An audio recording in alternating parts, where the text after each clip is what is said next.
Ladies and gentlemen, we are live. We are live and back at it again, folks. Welcome to the Wrestling for Life Network. It's a Feel Good Friday, and we got WWE Smackdown, plus what I think is the last Rampage ever. Maybe, I don't know. We'll find out, folks, but we will jump into all the action tonight and have a fun one. Hope everyone out there is happy, healthy, and safe. Make sure you strap in, strap on, grab your snacks, grab your Feel Good, and let's go.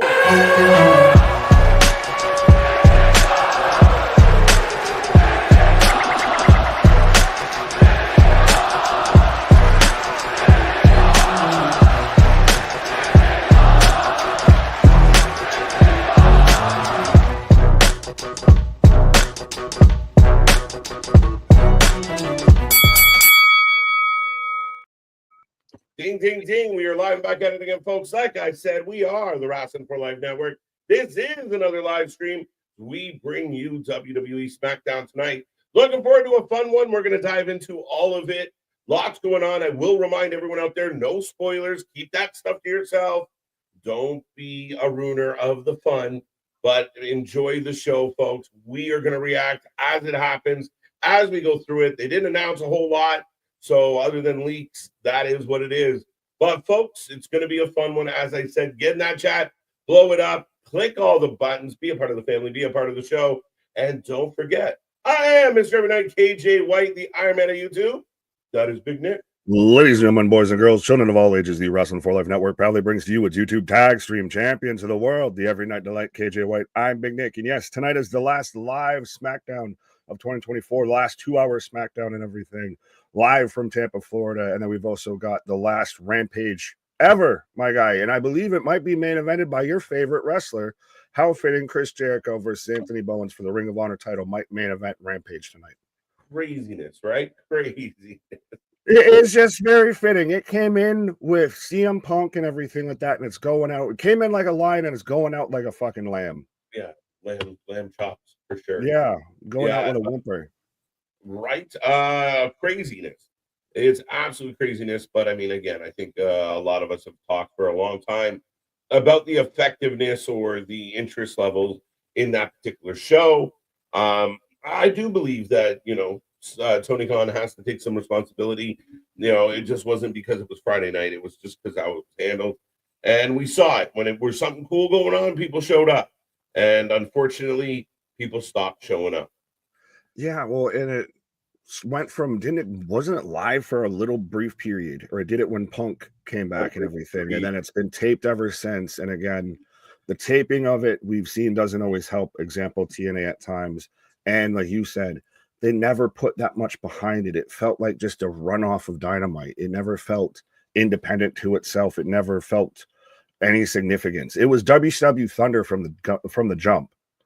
Yeah, a little bit. I mean, in a lot of ways. I mean, again, the recording the shows, not really booking the best for the show. It just always felt like an afterthought very quickly. So unfortunately, that's where we're at with it. But I mean, again, is this an opportunity for AEW to focus on programming? And, now you're down to 2 shows, make them count. Rumor is Fox isn't interested in shopping. I do think some of those stories get conflated and made up by certain people out there to like somehow help the negotiation, but it never works out for in their favor. But regardless, we got SmackDown, one of the last shows before Netflix. Still things shuffling up, still things moving around.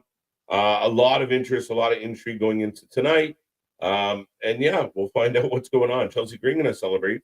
Yeah, like you said, there hasn't been a real ton announced for tonight and everything like that, which I find interesting. I've seen more from the holiday tour and all the house shows and everything over the past weekend, what have you, and everything like that, than I have anything for SmackDown tonight. But we've got Aldis is going to address Kevin Owens' heinous attack on Cody Rhodes. So probably we'll see Cody Rhodes back tonight, potentially. I know you mentioned Chelsea Green. She's celebrating her winning her women's U.S. championship tonight. So I'm sure someone will come out to interrupt that, probably me. And then we've got Bayley, Naomi, and Bianca Belair taking on Candice LeRae, Tiffany Stratton, and Nia Jax in a 6-woman tag match. And that's literally all that's been advertised. Yeah, not a whole lot. I mean, again, considering it is a tape show, surprised there wasn't a little more information No, out it's there. live. But, It's live, my guy. It's not taped. oh, are we back live? I figured this Yeah, was we're back live. This is the okay. last one. So they held all their cards then. Yeah, here we go. So, yeah, absolutely. Ignore my spoiler speech, and yeah, No, still no spoilers and everything like that. Because I saw one media outlet and everything like that was trying to say potential spoiler for Friday Night SmackDown, and it's literally just what they've advertised on their website. And they're like, it might be a spoiler. It's like, no shit, they told us. Oh, the reporters are beautiful, aren't they? But we are about 22 minutes away from the start of the show, folks. We are your pre-show. We will be here for all the action. Remember, be a friend, tell a friend, and just to get ahead of the game for once, Wrestling Crowd was here early, 3 hours ago. But road to 6K, I hate to be a corrector, but 7K road to 10. 7K. I think I did it backwards. So some way you make the number 7. But we do appreciate a Wrestling Crowd. Clay Lewis, welcome back. Travis Bean, Rocco, Quadarius, how you doing? How you doing? Damien, looking forward to Bailey, Naomi, Bianca Belair versus Nia Jax, Tiffany Stratton, and Candice. Okay. Interesting. I would hope so. It's the only match announced. Right? Today, WWE announced the stipulation for Liv Morgan and Rhea Ripley will be a last woman standing match. Woo! Who does that help? The end of this feud. Yeah, I mean, what that really helps. This has to be the end. This has to be the final nail in the coffin. I think so. I mean, it's long standing, and I think injuries pushed it a little further than we wanted it to. But last woman standing makes a lot of sense. Be very interesting because I think a no DQ style wrestling match definitely helps Liv Morgan more than it helps Rhea Ripley. Fair, because she's got Raquel in the corner and everything like that. But I still think ultimately, and we've both talked about this, if Rhea's going to be leaving with the championship, she ultimately ends this as champion. Yeah, absolutely. What's up, Eric? How you doing? What's up, Wrestling for Life buddies? Can't wait for the final SmackDown Rampage Friday duo. And rest in peace, Greg Gumbel, and Jack Stain. Yeah, absolutely. T's and P's touched on that last night as well. But yeah, sad to hear. Kevin, welcome back. Ken, welcome back. Christian, what's up, everyone? Hope everyone had a great Christmas watching the NBA games. Did not do that. Drinking eggnog, did that. And enjoy their gifts. For Christmas, I got a John Cena Rock Fools hat and wristband. Nice. Way to go, Christian. Word life. There you go. We're going to see him on January 6th, folks. What up, Big Dog? Welcome back. Roll Tide's in the house. NFL on CBS announcer Greg Gumbel has died. Yeah. T's and P's. Yeah, there you go. Dale OG back in the house. Big Dog. Thanks to my sister Christian. My Christmas was sweet. She brought over a banana split cheesecake and the vast becoming an engaged species in Big Dog House. There you go. Like it. Tractopedia, welcome. Chris, welcome back. John, good to see you. Phil, Tony, Jason, how you doing? Ken Rock, I hope everyone had a good Christmas. Enjoy your New Year's Friday night SmackDown. Let's go. Can't wait. It's going to be a good one. And now that it's live, I'm even more energized. Right. Well, and it's also the last 2-hour one. Going forward, SmackDown is going to be 3 hours. And I know I always denied it. I always thought, hopefully, please, maybe not so. But you called it, my guy. They're going 3 hours. And I don't mind it on a Friday. Now it's like Rampage never left us because we're still just beginning to spend the next hour talking about SmackDown anyways. Yeah. What are the odds? Right. I'm getting more accustomed to it and everything. And again, at least it's on a Friday night versus now Netflix is still talking about whether Raw is going to be 3 hours or it's might not have a hard cutoff. It might, end at like 2:55 or end at 3:05, what have you. Mm-hmm.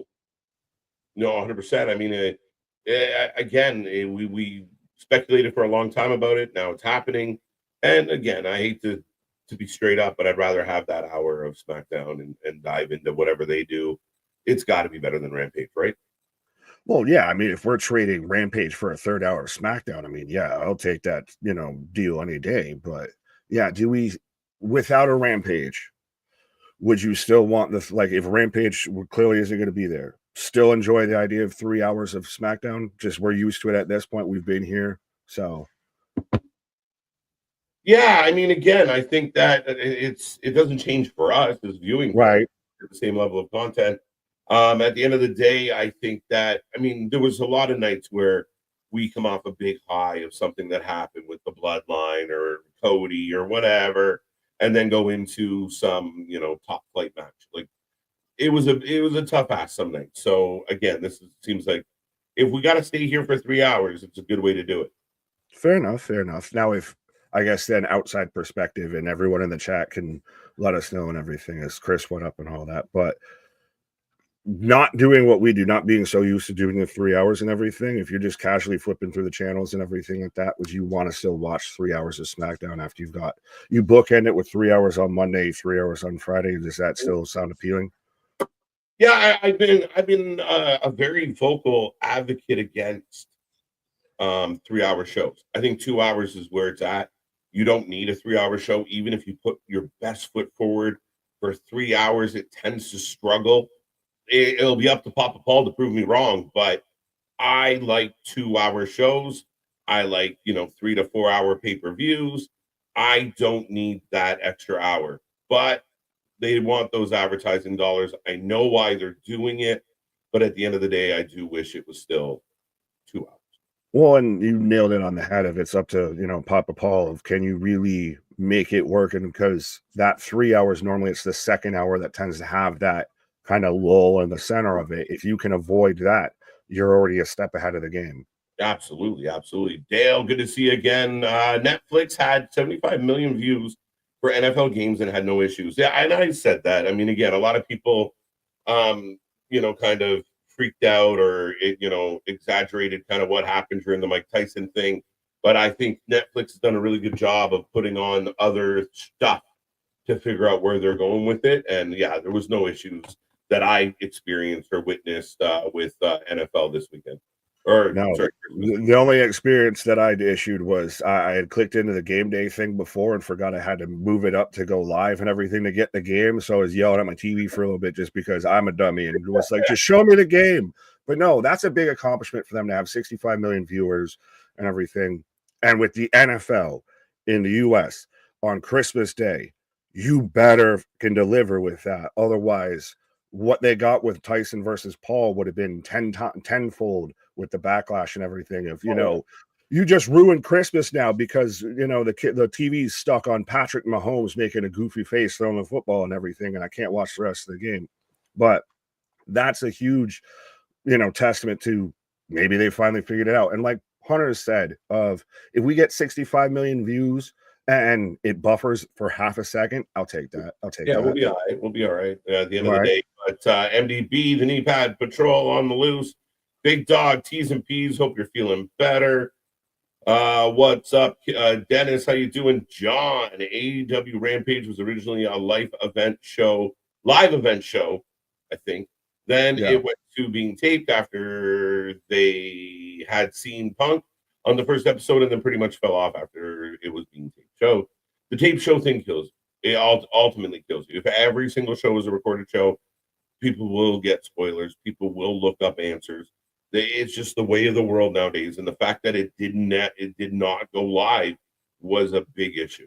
But TNA does that weekly and didn't go the way of the dinosaurs. So that's the thing is TNA, it was their only show. They focused on it. They made it prominent. They made it important and everything like that, versus again, I think I constantly compare it to WCW. This was WCW Thunder. It was taped. No one gave a shit about it. This is where you have like Glacier debuts and shit like that. Shit, right. Glacier might have actually wrestled on Rampage for all I know. He would have been the only person to be on Rampage and WCW Thunder at the same, in the same time frame.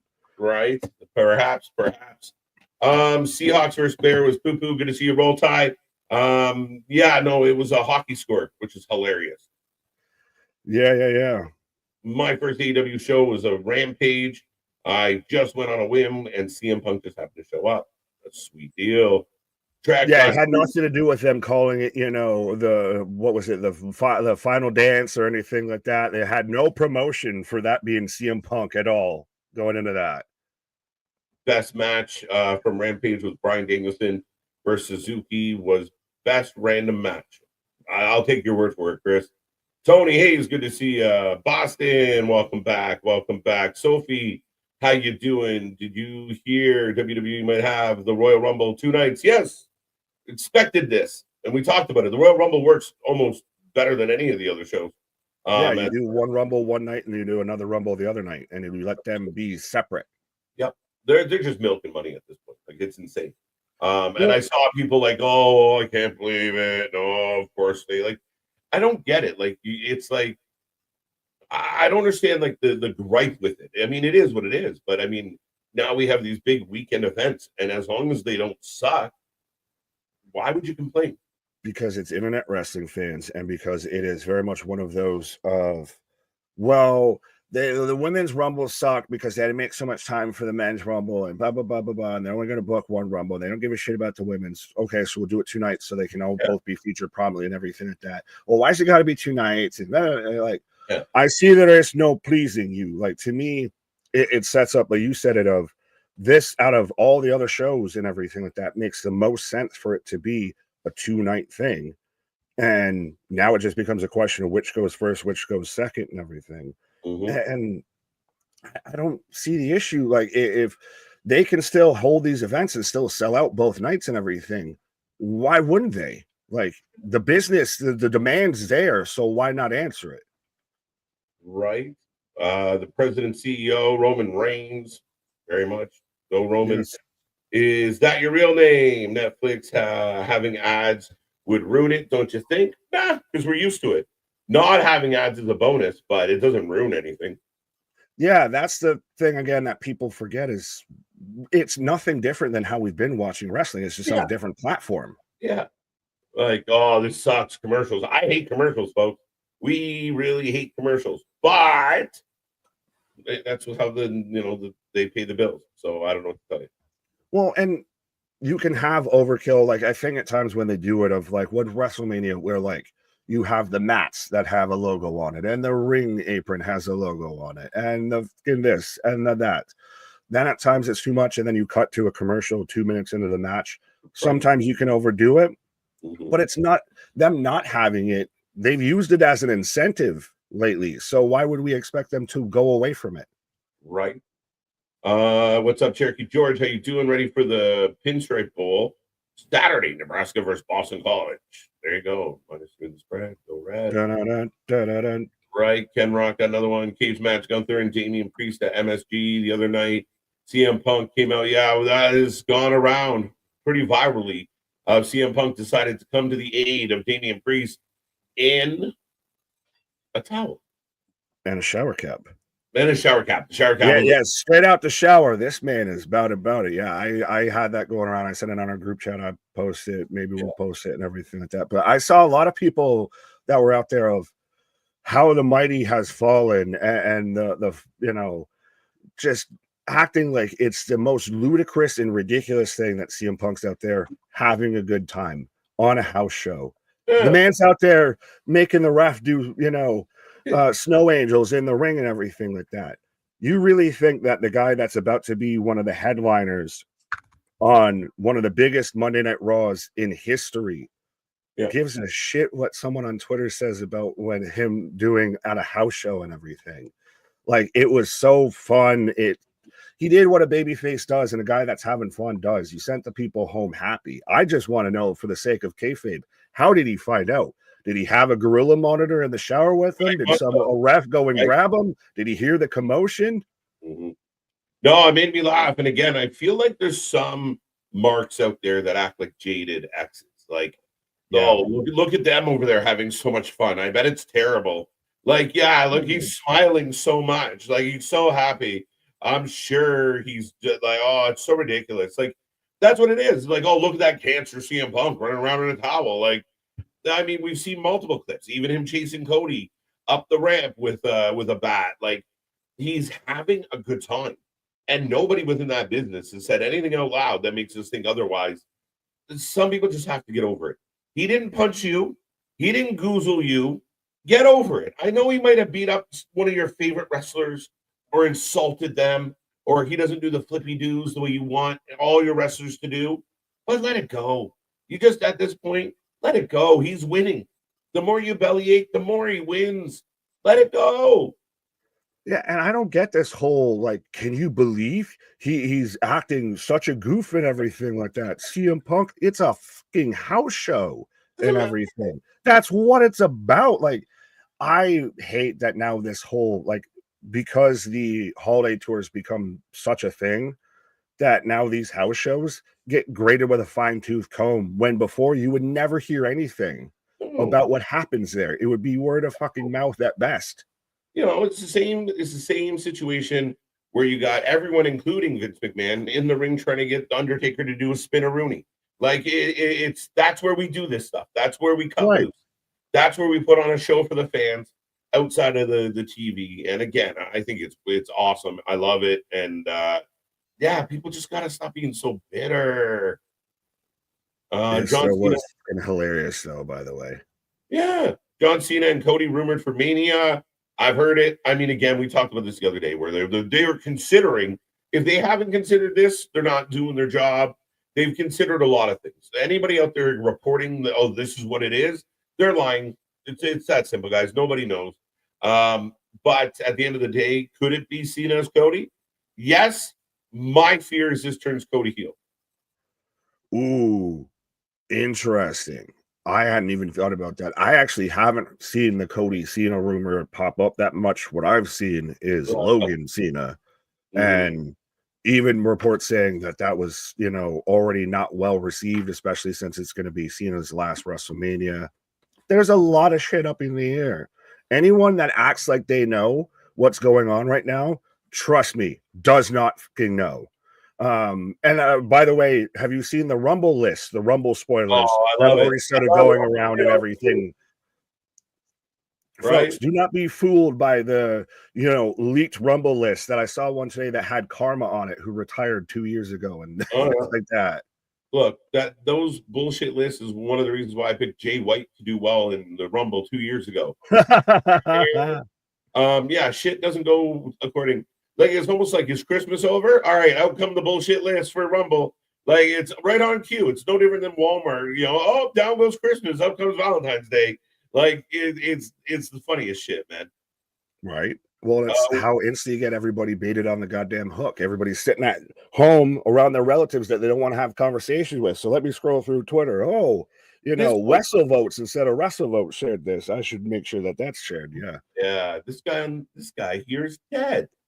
Cross him off the list. Off the list. Cena lately. Cena's been getting ready for his retirement tour. We will see him January 6th. He will become a full-time participant in the wrestling world for one more year. And that's it. That's his farewell, folks. The man needs to end it with "Hello, my friend." We'll meet again. Will Raw have ads? Yeah, apparently they will. Now, also, I don't know if you noticed on your Netflix, I got like little call outs, little thumbnails for Smackdowns, and like the content's coming. So well, Christ, even just on Twitter, I think I interacted with one of the Netflix's, you know, tweets or whatever and everything, and then they personalized it, you know, at Big Nick, my fucking handle and everything. You're a fan favorite. Make sure you tune in to Monday Night Raw with, you know, Rhea Ripley, and then there's one with Seth Rollins, one with Roman Reigns. They're putting everything behind this, my guy. Of literally, you like click on a link, and all of a sudden, hey, by the way, make sure you watch this. They had Punk out there at the NFL game, hyping it up and everything, and Liv. Byron, going to see champions are undefeated in last man standing matches. That's very intriguing. Right. KJ, Jericho to storm Netflix on Jan 6th. Yes. I like it. He doesn't, his wife will. What's up, 316? What up, family man? This COVID shit sucks. Yeah, welcome. I hope you're okay. Rocco, good to see you. Sophie, we got you. Safin, welcome back. Boston saying some stuff. Who else we got? Tyler, Byron, got you already. Christopher, J Boy, Big Dog, MDB, Danisha back in the house. How you doing? How you doing? Remember, folks, we got the super chat, super stickers. Ronan, our current predictions champion, final of Smackdown in 2024. Let's go. Right, and Rona will be putting his predictions title on the line when we're here tomorrow night for End of the World. I almost keep wanting to call it something else, but yes, End of the World and everything like that with AEW, their final pay-per-view of 2024, which our prediction show and preview show was out from last night. So when this is done, go check that out so you can get your little countdown too before World's End. Yeah, don't forget, World's End goes live 6:30 p.m. tomorrow, folks. It's going to be a fun one. Our second last stream of 2024, and yeah, it's going to be a fun one and a last pay-per-view, last thing that we get from AEW, and it should be a crazy show. One way or the other, it should be crazy and worth a watch. Absolutely. Well, I think that there's going to be some interesting stuff that comes about it. I said it last night, of 2024 has not been a banner year for AEW. Yeah. Please just stick the fucking landing. It's one of those, we've seen the terrible gymnastics routine. Just stick the fucking landing and let's get on to the next one. I like that. What up, Anthony? How you doing? Welcome back. I got my weeks confused. Sophie, it happens. I do it all the time. Joe, how you doing? Odds, how you doing? KJ, been in the lab cooking up thumbnails. Man dropped 57 of them today. Man's the Kendrick Lamar thumbnails. Anyone tunes in, they know we cover some stuff. I cooked up a whole album in one day. In America, all the WWE content won't be on Netflix. That will change. Buffalo 4-0. Who are they playing? Themselves? What is up? What are you doing? I'm kicking my own ass. Right? Easy Bake. Good to see you. Matthew Childs, welcome back. Is that your real name? Cena should fight Brock in the open challenge, and Brock should lose to Cena and put him over. I don't know about that. Brock ain't coming back. Let him hang out in Saskatchewan. Right. What's up, ABJ? How you doing? Beyond the Realms, The Undertaker versus Kane for a cabinet seat in the White House. Let's go. I'm in. Jesus. That might be a thing. Kane versus Dwayne for the fucking presidency. 2035. Book it, Vince. Right. I think that's at the end of the day, I think that's how we should decide all politics, is they got to get in the ring and have a match. Shit. Would you pay $10 more to see a whole Raw show? Do tell? Like, what is that? Is that a offer to your OnlyFans or something? Do I need to pay $10 to see a Raw show? Well, speaking of paying $10, right? It's good to see you, buddy. What's up, KYJ? Thank you. That's just a rumor. And Big Pickle. What? Yeah. It just stops there. But I am getting then. Bro. Sorry. What?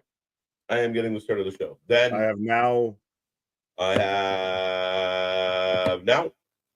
at forever. Well, if you keep going, I'm never going to get you. No, I stopped. Forever. There we go. Ladies and gentlemen, Nick and I syncing up. Hope everyone out there is ready to go. We are going live. 98 people with us right now together. Yes. Gonna say it now. Rock, Roman, Cody doesn't need a title. Your title matches for Mania should be Balor, Punk, Platt, and Sami KO. Not so much Platt. Big love to my chat brothers and sisters. Ooh, thank you, Spaz. Right. Oh, we're going back to Bad Blood to kick this one off. I like it. Let's go, KO. We're showing the history of this man losing his goddamn mind and being raped. He's explaining why he's pissed and why he's right. Right. He's a justified heel. The best kind of heel. Man's got my shirt just with the sleeves cut off. I almost bought a KO figure today. I'm not going to lie. Vitamins make Nick pickle. Just ask Spaz. We're all pickled around here, I guess, then, right? I don't know if it's the vitamins, but something's doing it. There you go. John C., what up? Merry Christmas. Yeah, Christmas. I don't want a lot for Christmas. As look, they're showing the replay. KO should be your champ. Now, going through the linear time frame and everything like that, because I know we had the house show and I saw, again, stuff going around from that and everything. Cody is still injured, hasn't done anything. KO is still walking around with the Winged Eagle belt. Yeah. No, it's excellent. I again, I mean, like I said, I kind of wanted KO to win and run around with the winged eagle belt. He lost, but he still kept the belt, which to me was a bit of a consolation prize. Yeah, but I mean, still technically, Cody cheated, and Lil Nate was outside the ring, and we still don't know if that was official call or anything. And that's why I like the man even sat there and stood on top of him while he's on a stretcher and in a neck brace. Yeah. The package pile driver. Now, I've seen people bring this up with Let's the go. very much, figured out Penta showing up on Monday Night Raw on January 6th. Man can't do his finisher now in WWE because, well, unlike some other companies, we actually sell a pile driver and shit like that. We've made that be something that takes people out, not ends just a match. Perfect time to come in with that as your finisher. Exactly. If I hit you with it, you're not getting up, and that's how it is. Fucking Canadian destroyers. He does the sling blade. This man's whole move set can't be used. Right? I mean, I'm looking forward to it, man. And again, it's very interesting. I saw some people say, "Oh, wait, we got all this." KJ wants KO to be champion. Like, we will be after this Sunday. Let's go. Right. Yeah, so all this is even point out of Kevin's making the claim he won the match. He didn't lose the fucking match. I got cheated. I got screwed. He technically got a pinfall. Yeah. And now you're giving a rundown of like a little bit of, the awesome. Winged Eagle. So good.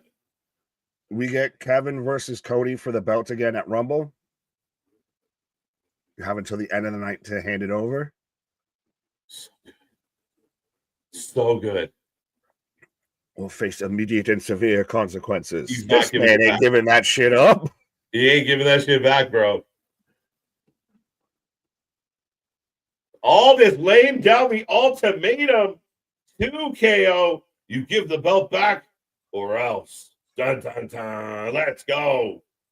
Right. As we are coming live from Tampa, Florida. Penta will figure something Lucci to do with a new finisher. But I like the idea, especially if he comes in as a heel and he hits his finisher, he doesn't always have to hit that pile driver. Like you said, he could hit something else. What if he goes back to the arm break, right? Like the shoulder pop as his finisher. We don't know. I mean, there's options. Well, it'll be interesting to see because it also begs the question, how many people know who Penta is versus just smart wrestling fans know who Penta is. He can reinvent that whole shit and everything. Right. It's true. But I mean, I think he's developing notoriety and they're doing a smart job with this. This is one where your casual fan doesn't know. So you tease enough that everybody kind of figures it out. And then they start getting fed of like, this is why this is cool. They're like, oh. Right, yeah, with the 0 crossed out, right, debatable. But then when you have the pentagram show up in the next one, you're like, all right, little on the nose. But we got Bianca and Naomi setting up their match. They're still acting sketchy, both of them, so it's confusing. Well, when do we get Jay that shows up and is like, I know who shot me, C. Montgomery Burns? Well, apparently she tweeted something out. So Bailey's here. Bailey showing up and lightening the mood. Remember how when she was initially the first one thought to be the one that took out Jade? Mm-hmm. Sorry, distracted by Bailey. Yeah, Yamala's out. Do we see the return of Ezekiel Jackson? Oh, I don't know about that. Where the fuck did that come from, Damien? Yeah, why? Why? Yeah, why? How did we get here? Right? It's like Anthony last night. How did we get here? Right? KJ likes too many championship changes. I wouldn't say too many. Define too many. I believe that if you're going to do a bunch of long runs, there should be some short ones in there too. They can't all be epic, right? Like, not everybody can have the belt for 8 months. Some of them, couple weeks. Fuck it. And when somebody like KO comes along and he's doing what he's doing, do it. Do it. Do it. Yeah, you need to do it. Yeah, but you didn't sit there and slap the belt on him for a little bit. Christ, that's the whole case I made for Natalia being the first ever women's intercontinental champion and everything like that. Is you slap the belt on her for a week or two. Bob's your uncle, you take it off her. She's the inaugural champion. There you go. It's an accomplishment still, but not like you said it. We had years now of reigns, literally and figuratively, as champion. So having a few short ones at times don't hurt. Right. Hashtag cinema. Can't wait. They are trying to play off this shop replica as a prestigious lineage, such a TK. What are you talking about? Like, again, I've seen this come up a couple times. The belt is the belt. Like, they're not running around with a piece of plastic. Right. Yeah, we just signed $1 billion deals with Netflix, but let me spend $20 on a belt that's going to be prominently shown on TV. Fuck out of here. Nick Aldis sounding like a BBC. Yeah, 100%, actually. And now here is the news. Yes.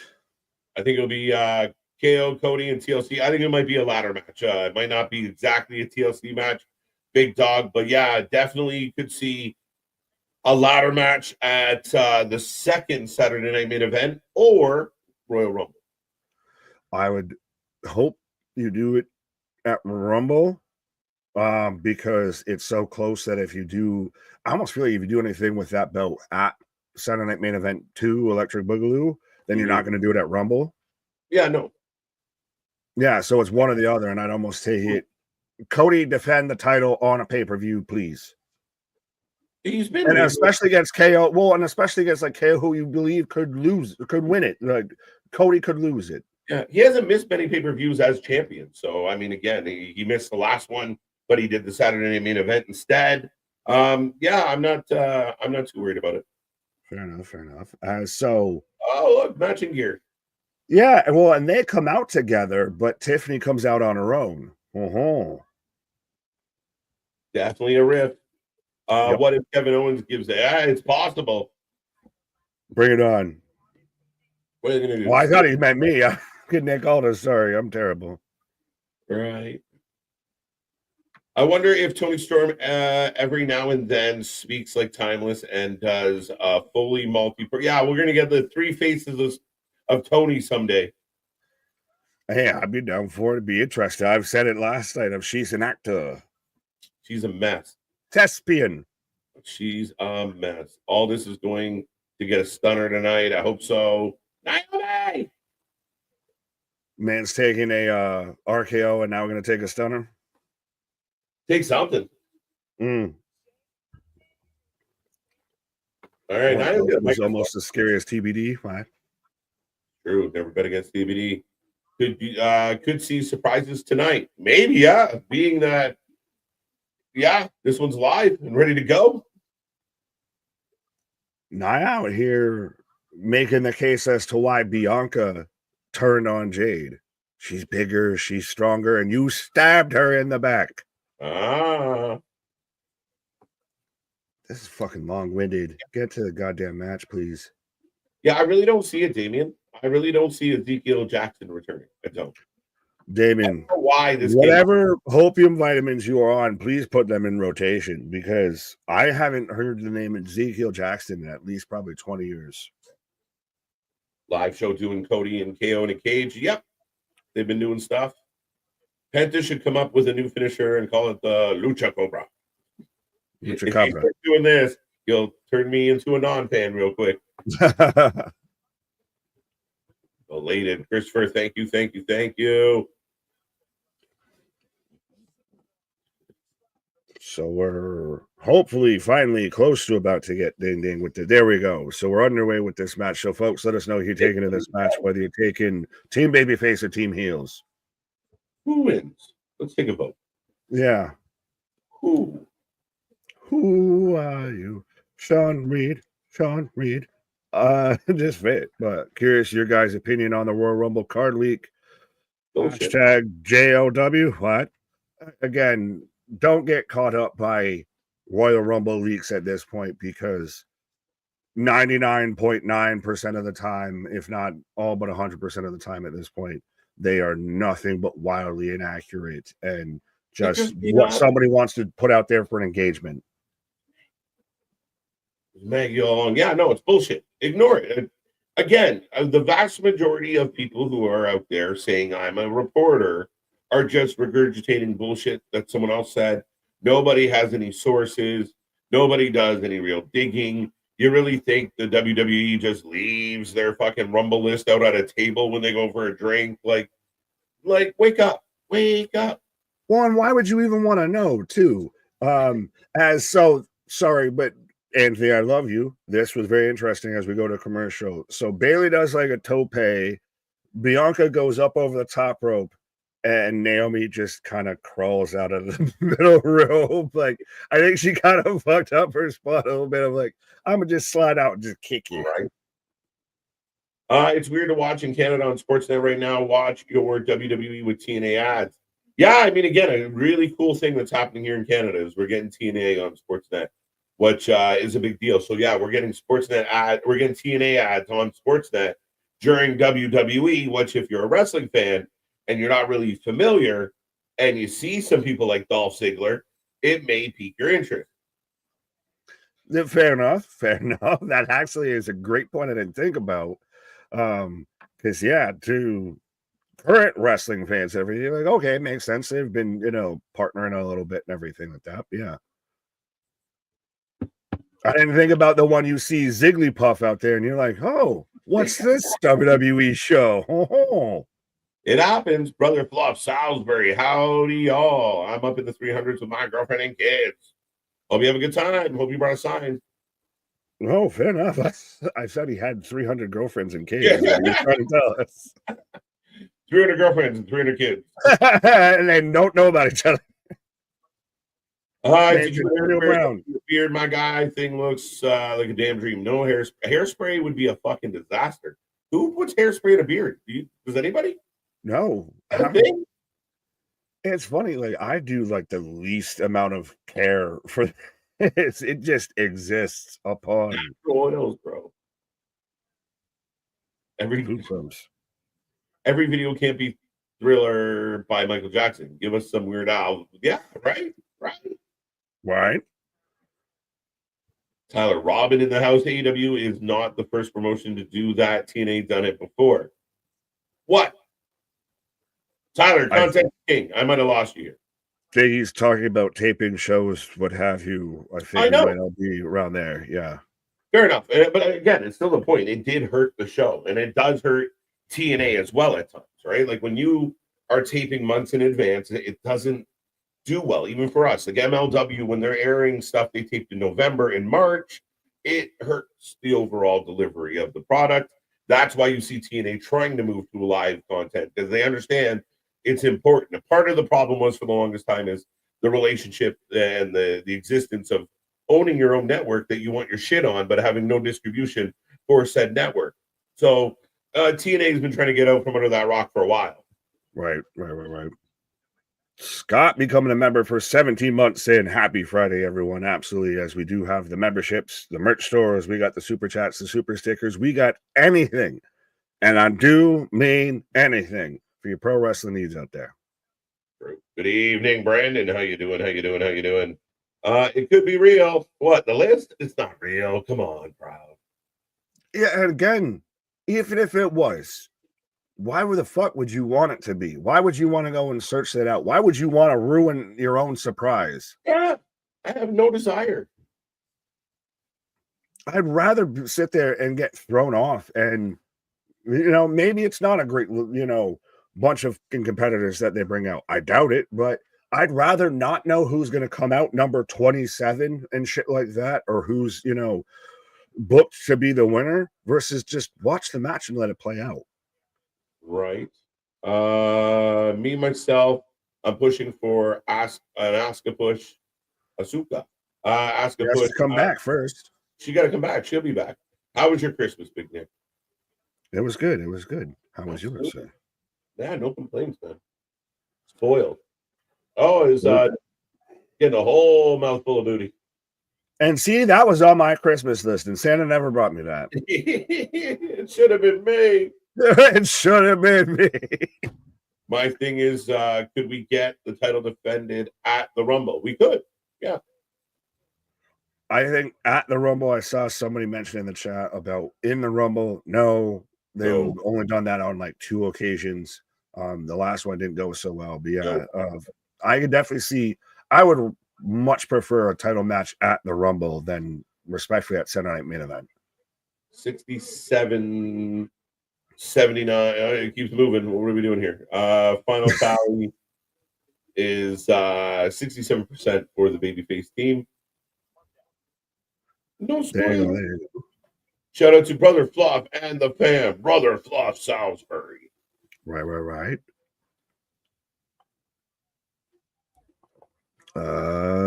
I like this one. Taylor Jones. They made a storyline up for Jade because she cannot wrestle. WWE fumbled Jade. In AEW, she was a monster. That's just funny as shit.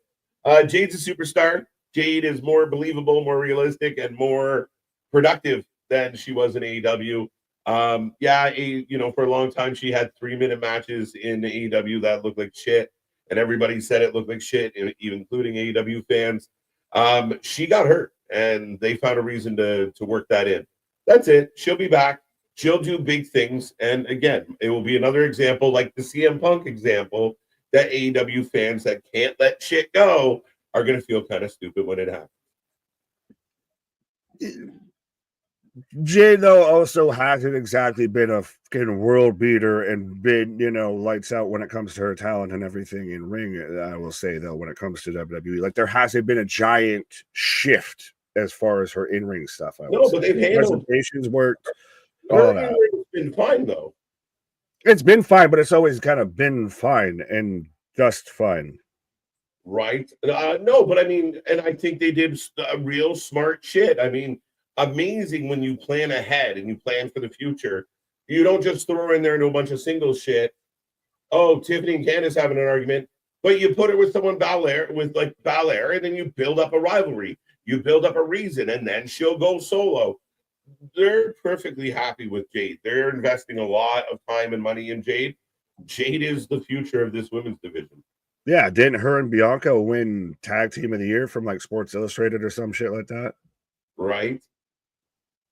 Thank you, MVP. But my vitamins are working too good. No such thing. Just sometimes you need to walk it off a little bit. Deep breath. So no matter we what, we got you. We're gonna get through this together. Ooh, saw.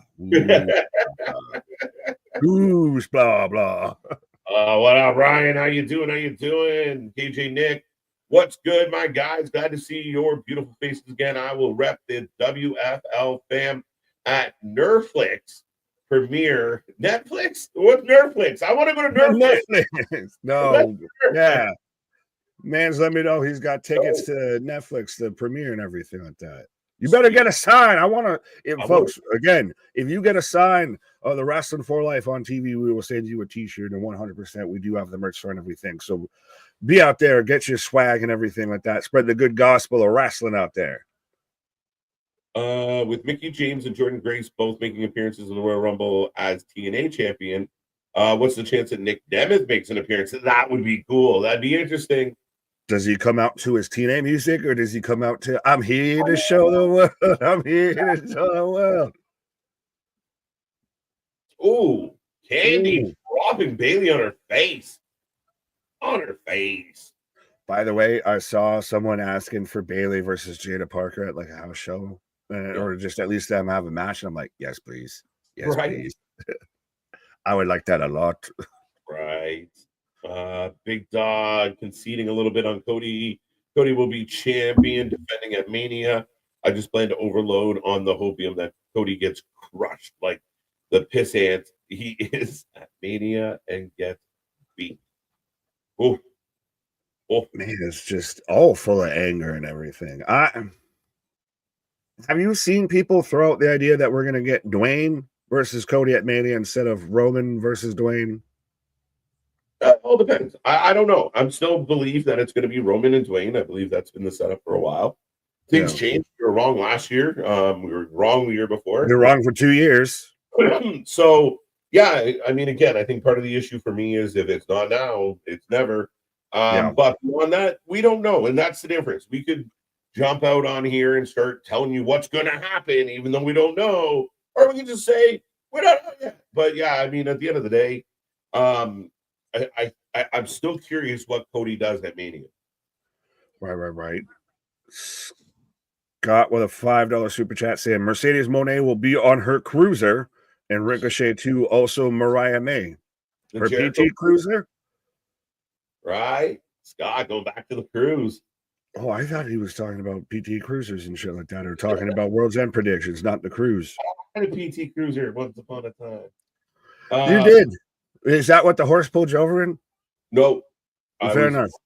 No, it was not that. It was my my Mercury Cougar. No one outside of you knows again what the fuck that car is or has ever heard. I had an '89 Mercury Cougar. The only obscure car I've had is an Isuzu Ascender. You had an Isuzu. That's funny. I had the Zoom Zoom. I had a Geo Tracker, which is basically very similar. Well, yeah, and a Isuzu Ascender is just a Chinese. It's the Temu of every other SUV. You hear about Nikki Cross took a bite out of Scarlett's butt mid stink things at a house show. Between that and the Towel Punk house show was lit. Let's go. Congratulations, Nikki Cross.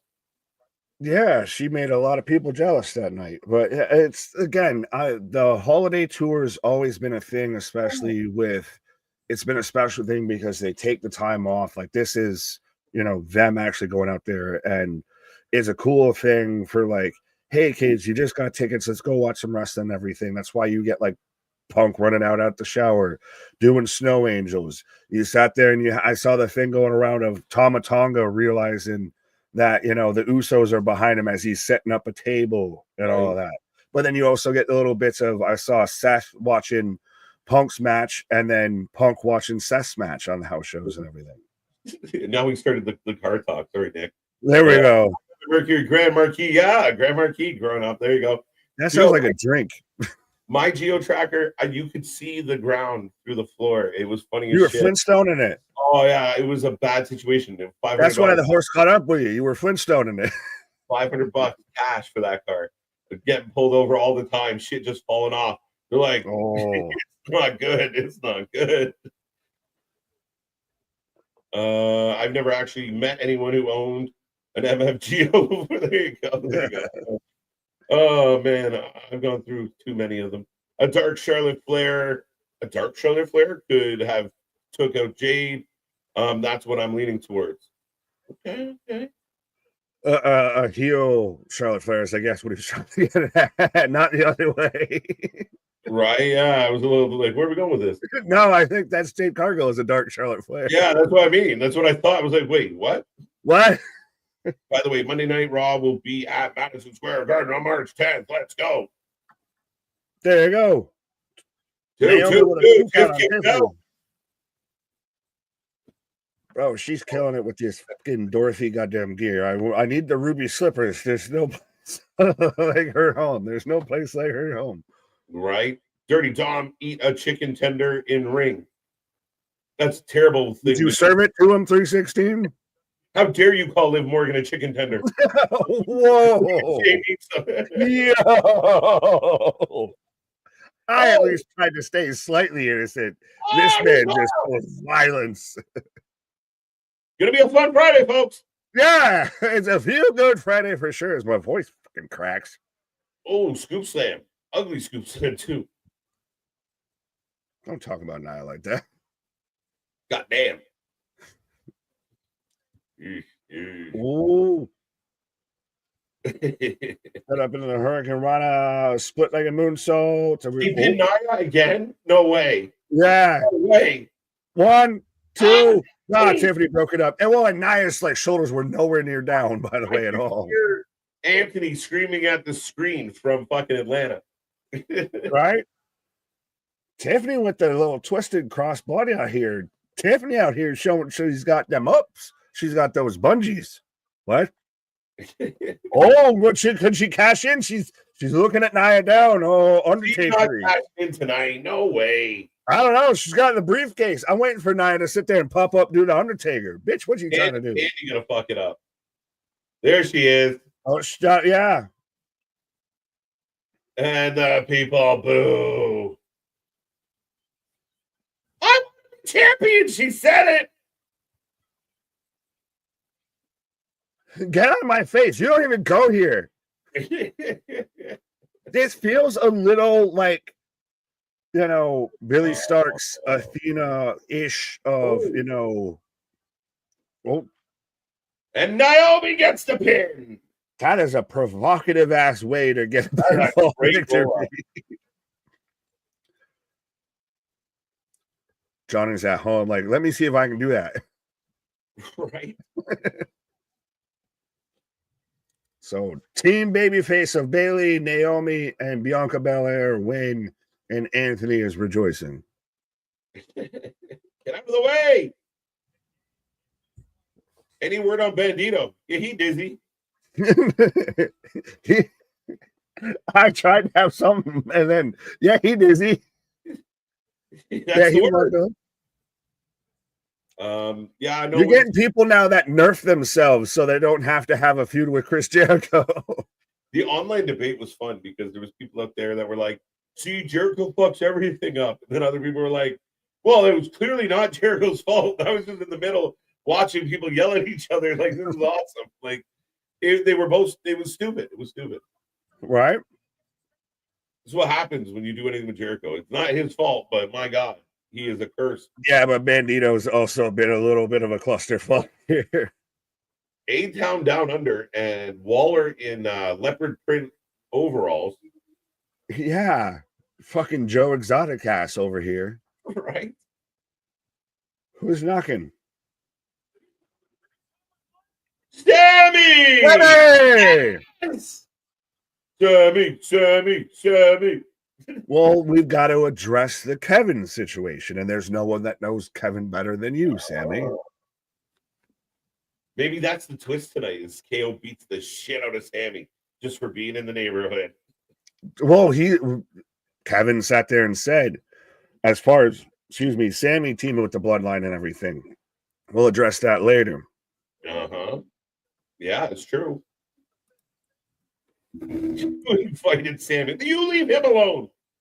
He is a national treasure. Right. Benzo. Why? What is it when people bring in wrestlers up that have no business coming back to WWE tonight? We've had Ezekiel Jackson and now Enzo Amore.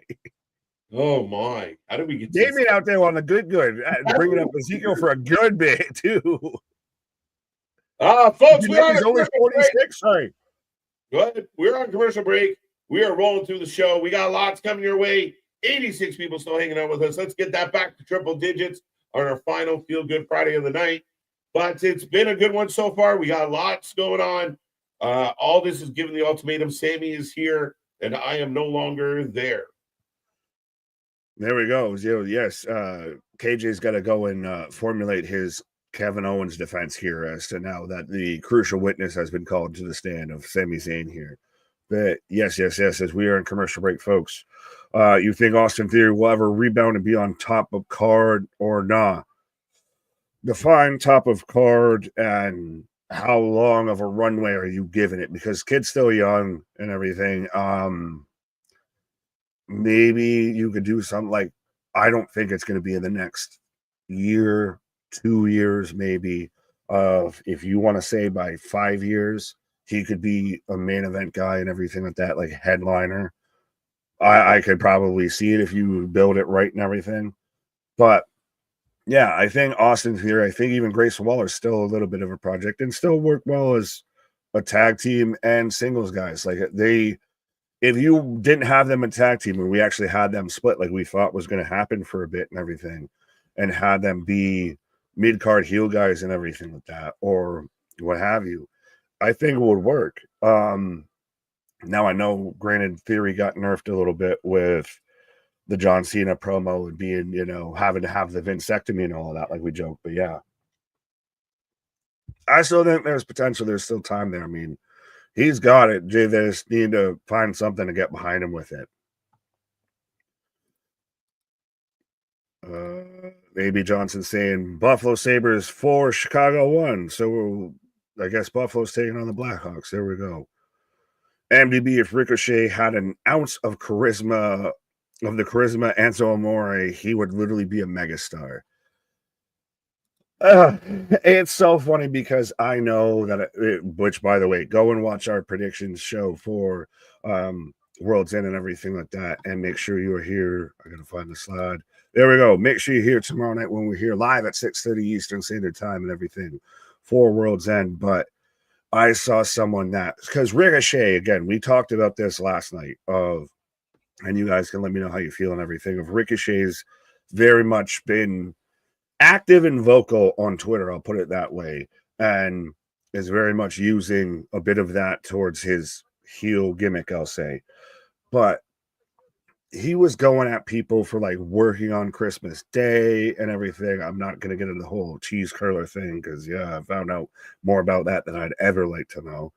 But like, somebody body bagged this man in like 3 tweets of saying, like, your promo skills on Twitter and in ring both suck, you know, and just going at this man. I wish I could pull him up, but this, like, it's crazy to me to see this guy being out there, to see any professional wrestler, honestly, and especially when you see it with higher ups in pro wrestling or bigger stars, bigger personalities, what have you, engaging and having back and forth with like a guy with like 16 followers and has a fucking eggshell as an avatar and everything like that. Like, what are we doing out here?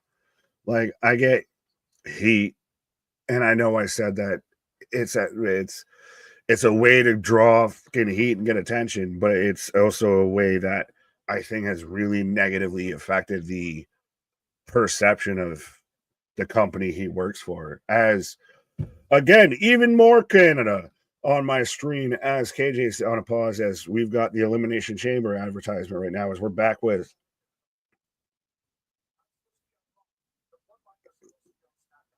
Sammy. And so he's Sammy and Aldis talking to each other here. He's talking about, I'm supposed to be on Raw, the Bloodline's supposed to be on SmackDown, but they showed up. Truth, Ricochet and Mask years ago made him scary. Lucha, oh, Prince Puma. Oh, is Carmelo out here handing out? Is he handing out Christmas cards, or they just? Yeah, they're just. I believe they're Christmas cards of him being him, literally and figuratively. 100 likes. Let's go. Let's see if we can get. We're at 88. We've been hovering around triple digits. Let's see if we can crack triple digits in the live views as well, folks. So 100% be a friend. Appreciate everybody that's out there spending holiday time and everything like that. Closing out 2024 with us.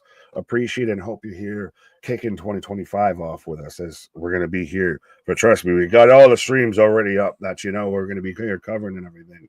Even beyond that, we've got, you know, Monday Night Raw with the kickoff on Netflix on January 6th. We've got a whole stream about the bold predictions that we have going into 2025. We've got the Wing in the Ring with Royal Rumble trivia. We're going to be here for the Royal Rumble, as I've got Brawny the Strowman coming out right now. Why do I get the feeling we're going to get a Carmelo Hayes versus Sami Zayn match tonight now after that whole interaction? But I kind of need that shirt from Braun out here. The one big SOB. It's very, you know, Ford commercial Carhartt, I feel. But yeah, I dig it. Tyler, what up? What up?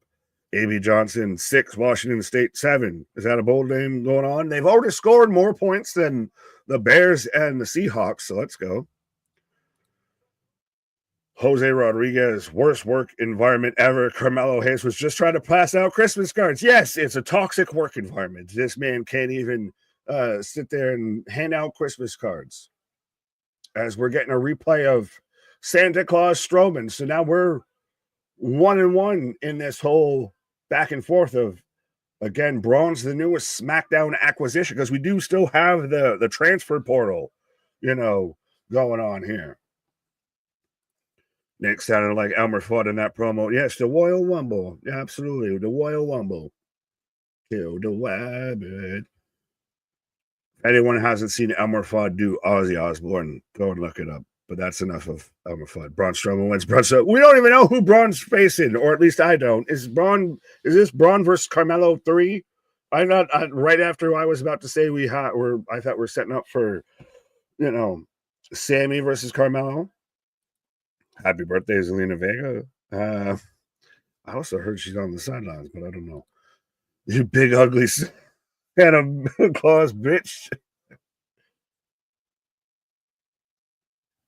That's fucking hilarious. That just instantly reminds me of you.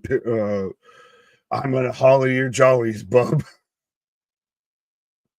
With Big Show and Jingle All the Way. So we're getting Braun Strowman versus Austin Theory. All right, so I take back everything that I said earlier about Austin Theory really getting a great push and everything like that, because this man's about to get fed to the slaughter a little bit. Led to the slaughter, fed to the slaughter, what have yous. But yeah. MDB, got that one.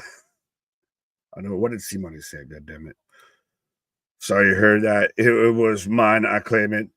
Fair enough. I don't know what we were going on about. But Alex, what up? Pat McAfee, that's one son of a bitch. Yes. This is why I love Pat McAfee on commentary, because he is just chaotic energy and humor, but somehow managed to find enough of a level of restraint. But Austin Theory versus Braun Strowman. Let me know who you're taking and why is it Braun Strowman? Strowman versus Austin. Yes, this shouldn't last long, right, Braun? I mean, Austin Theory's, former U.S. champ and everything like that. He's had a good bit of push and a bit of momentum behind him. So, and he's also a guy that, unlike Carmelo, figuratively, stature-wise, looks like he might be able to kind of hang with him a bit, but he's also been jobbed out a bit. Brawny, the quicker picker, the quicker slapper upper. Brawny, yeah. It's impossible not to look like Hillbilly Jim with overalls and no shirt. For Waller, I don't know. I don't get Hillbilly Jim vibes with him. If Braun was out there with, overalls and no shirt, I could see the Hillbilly Jim. As we're already in commercial break again, folks, as Braun just tossing, hucking, you might say, Austin Theory over in the corner. Jose taking Strowman. Ken Rock, I don't think Austin Theory needs a title push right away. The kid has it and is always a good draw. Again, yeah, I don't think he's main event at all, like within the next year, 2 years. I'm talking within the next 5 years, he'll be, towards main event scene and everything like that, if not already there. Within the next year or so, no, I don't see it. Oh, I forgot I had the world's end up the whole time. But yeah, Jose taking Strowman, Boston, none. He wouldn't be used, Jose. What? Mello gonna distract Braun? Is he, or are we gonna get, are we gonna get Mello and Sammy later on tonight? I feel like that's gonna be a thing. Boston, Jose, I guess they're having a whole conversation that I didn't know about. I will say this time, blue in the face, Mello should be placed with Waller in Theory. Why? I don't know if I like that. Like, I kind of like Mello on his own. I mean, think about it. That's really when Mello established himself, was him being himself. And then that's when Trick came along, and because Mello was so over that it helped pull Trick up. That's where I think that works, versus you throw him into that and already you're throwing them onto a train that doesn't have a ton of momentum behind it. I don't know how, if adding somebody else, you expect that to then get more momentum. The Blue Chippers, Waller, Theory, Mello, Breaker. What in the Vince Russo new blood type of faction is that? Like, I get fully, JV, where you're going with that. I I don't like that as a like that's a war games team at best. That's not a faction. That's not something I would want to see week in and week out. I will say that. KJ might disagree. Anthony can disagree. You all can disagree. My opinion, I wouldn't want to see that. I don't think that works week in and week out. Mello gets very little pop. Oh, he's still developing. Are we surprised by the transition from Mello to the main roster? Or is this the natural progression? Is this how, say, the NFL should treat rookie quarterbacks versus you expect them to be studs and stars out the gate? Instead, develop them to be stars. Ken, if TK is going to do Pillars versus Death Riders, do they wait till Eddie comes back in the spring? I hadn't even thought about that being a thing at all. Of Pillars versus Death Riders. So Christ, the Pillars at this point, it's the MJF Darby, Daniel Garcia, and Sammy Guevara. So you already have all your pillars there, and then you have the Death Riders there.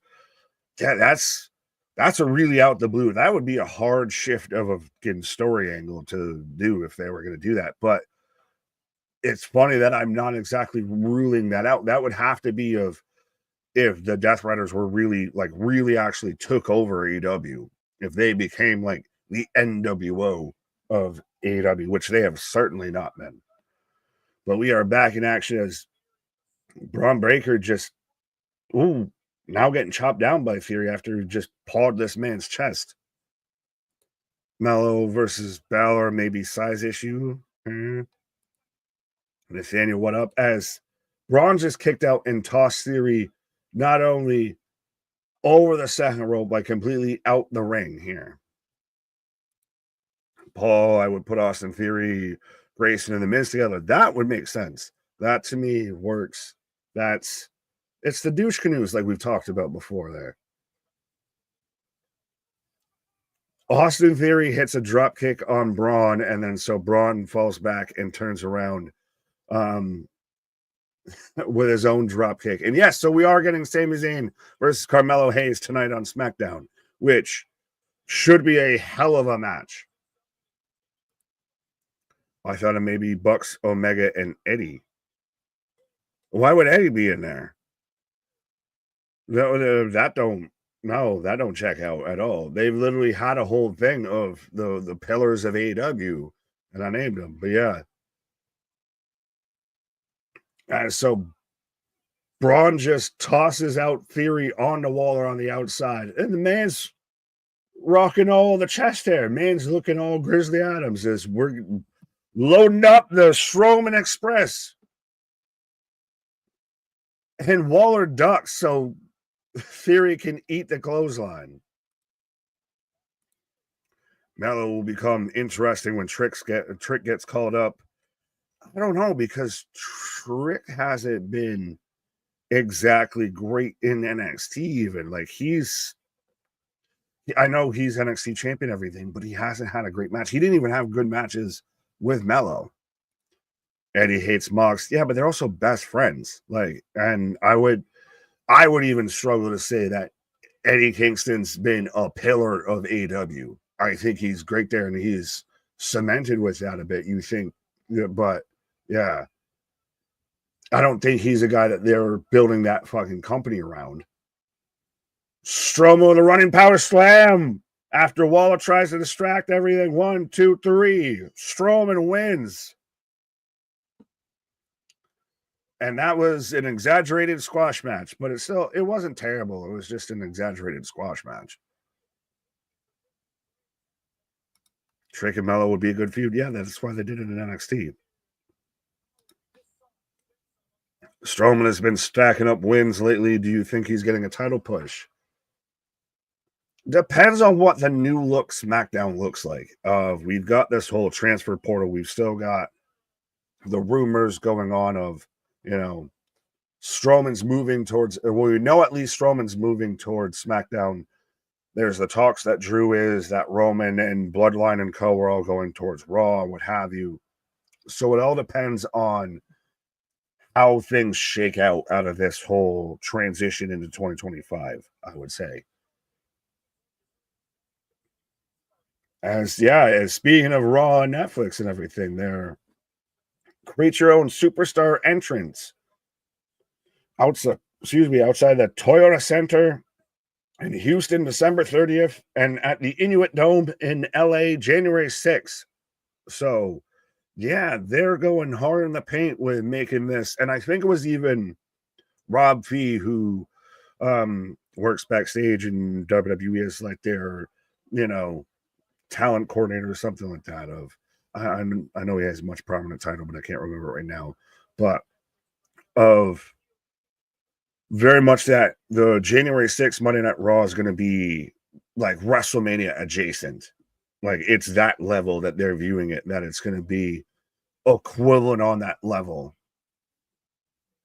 As we're getting the replay from Saturday Night Main Event where history was made, where Chelsea Green became the first ever and the best ever women's U.S. champion here. As we've got 101 watching with us, as I know we've got over 100 likes on the stream, so 100% shout out everybody that's watching with us. Be your friend, tell a friend, like, share, and subscribe. We do this for anything and everything when it comes to pro wrestling. We're closing out 2024 we've got World's End still on tap. We've got Monday Night Raw, and then we're rolling right into 2025. Those are the last two streams of 2024. So be a friend, tell a friend, help us keep growing, keep rocking into 2025. Help us hit 7K. Be a friend, tell a friend, all of that. 100%. Trust me. I know at times I feel bad because we can't click on every comment and can't say hi to everybody, or we miss we can't dive fully into every question you guys ask.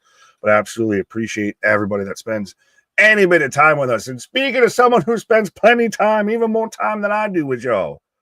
What's up? What's up, everybody? Sitting at 104. Nice to see. But yeah, show rolling on. And I will say this, Nick, that match we just had was really boring. But the crowd was losing their mind the whole match. Because I'm big men, so small men. Over as hell. Like they were eating it up. It was not a great match, but I mean, a win for Strowman, good for him. Carmelo Sammy should be great. Oh yeah. Well, how did you feel did Sammy do the correct thing as a Canadian of when someone's interrupting the conversation trying to hand out Christmas cards of where Sammy politely told him maybe not, but also didn't just tell him to go fuck himself. Right. No, I mean, again, he tried to take the high road. I mean, if a guy that you're trying to, like a young up and coming, and somebody said there's not a lot of pop for Carmelo, but remember, he is a heel. Like there isn't going to be a lot of, I mean, he gets booed, but not the biggest of boos. But putting him up against a guy like Sammy, man, for my money, that helps him in a big way. Right. Alan, I believe is his new name. What do you think will happen Monday night on Raw in Houston? Stuff. Well, that'll be the last Raw before Netflix, because before you came back, they even hyped up about how, you can have your own wrestling, entrance and everything like that for these two shows, for the show before Raw on Netflix and that one itself. And I mentioned, did you see Rob Fee's quote about how January 6th Monday Night Raw is going to be WrestleMania adjacent almost of that? They've put so much into this that this will be historic. They are taking over the entire city, like between the tourism, the numbers, the merchandising, the opportunities to local bars, to their product. It's insane.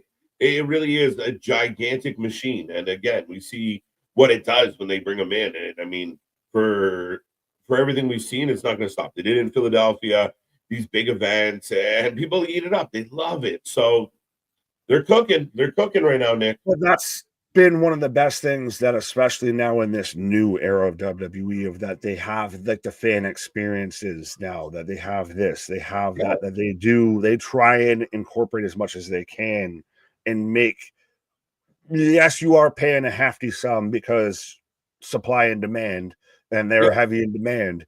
But they also try and do as much as they can to deliver on what you pay for.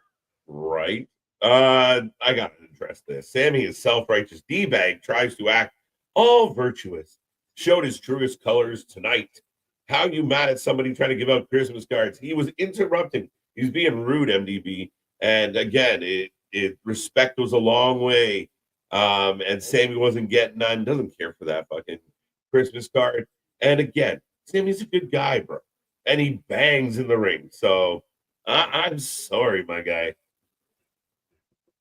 Absolutely. Gordon, what time's World's End? We will be live at 6:30. I believe that's when their 0 hour kicks off, but I don't know. Thankfully, knock on wood, we only mention it this one time. If we say it 3 times, it's like in, Candyman of that they haven't added anything. So we might get in and out with 8 matches only, and we'll shut up and enjoy it.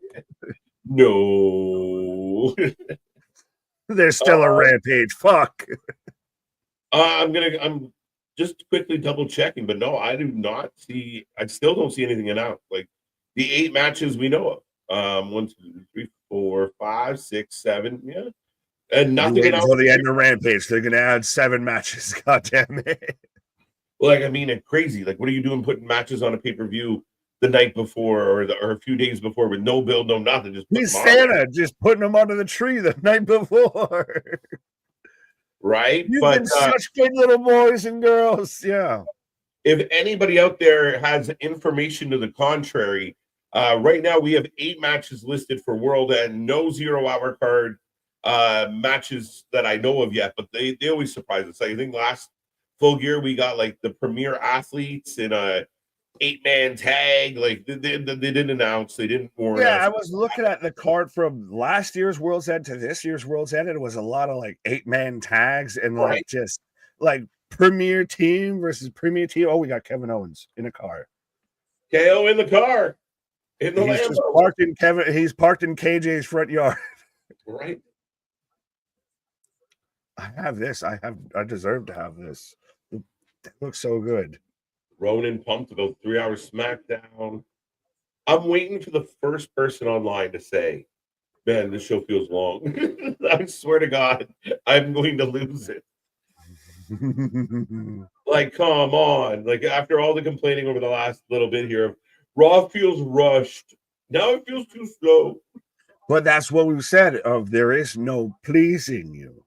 Right. We'll try to SmackDown in 3 hours. Raw on Netflix. I see that there's no pleasing you. Just keep going to that gold member scene.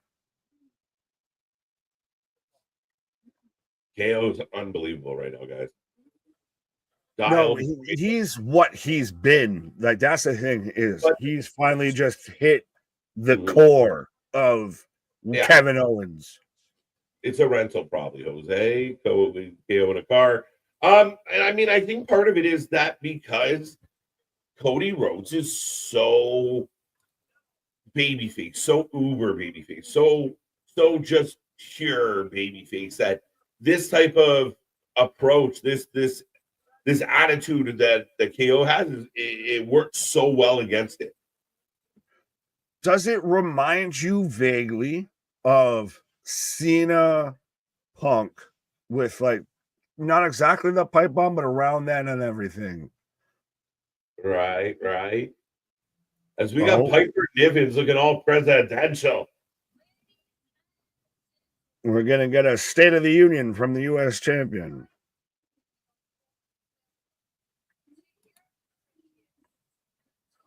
A warm welcome.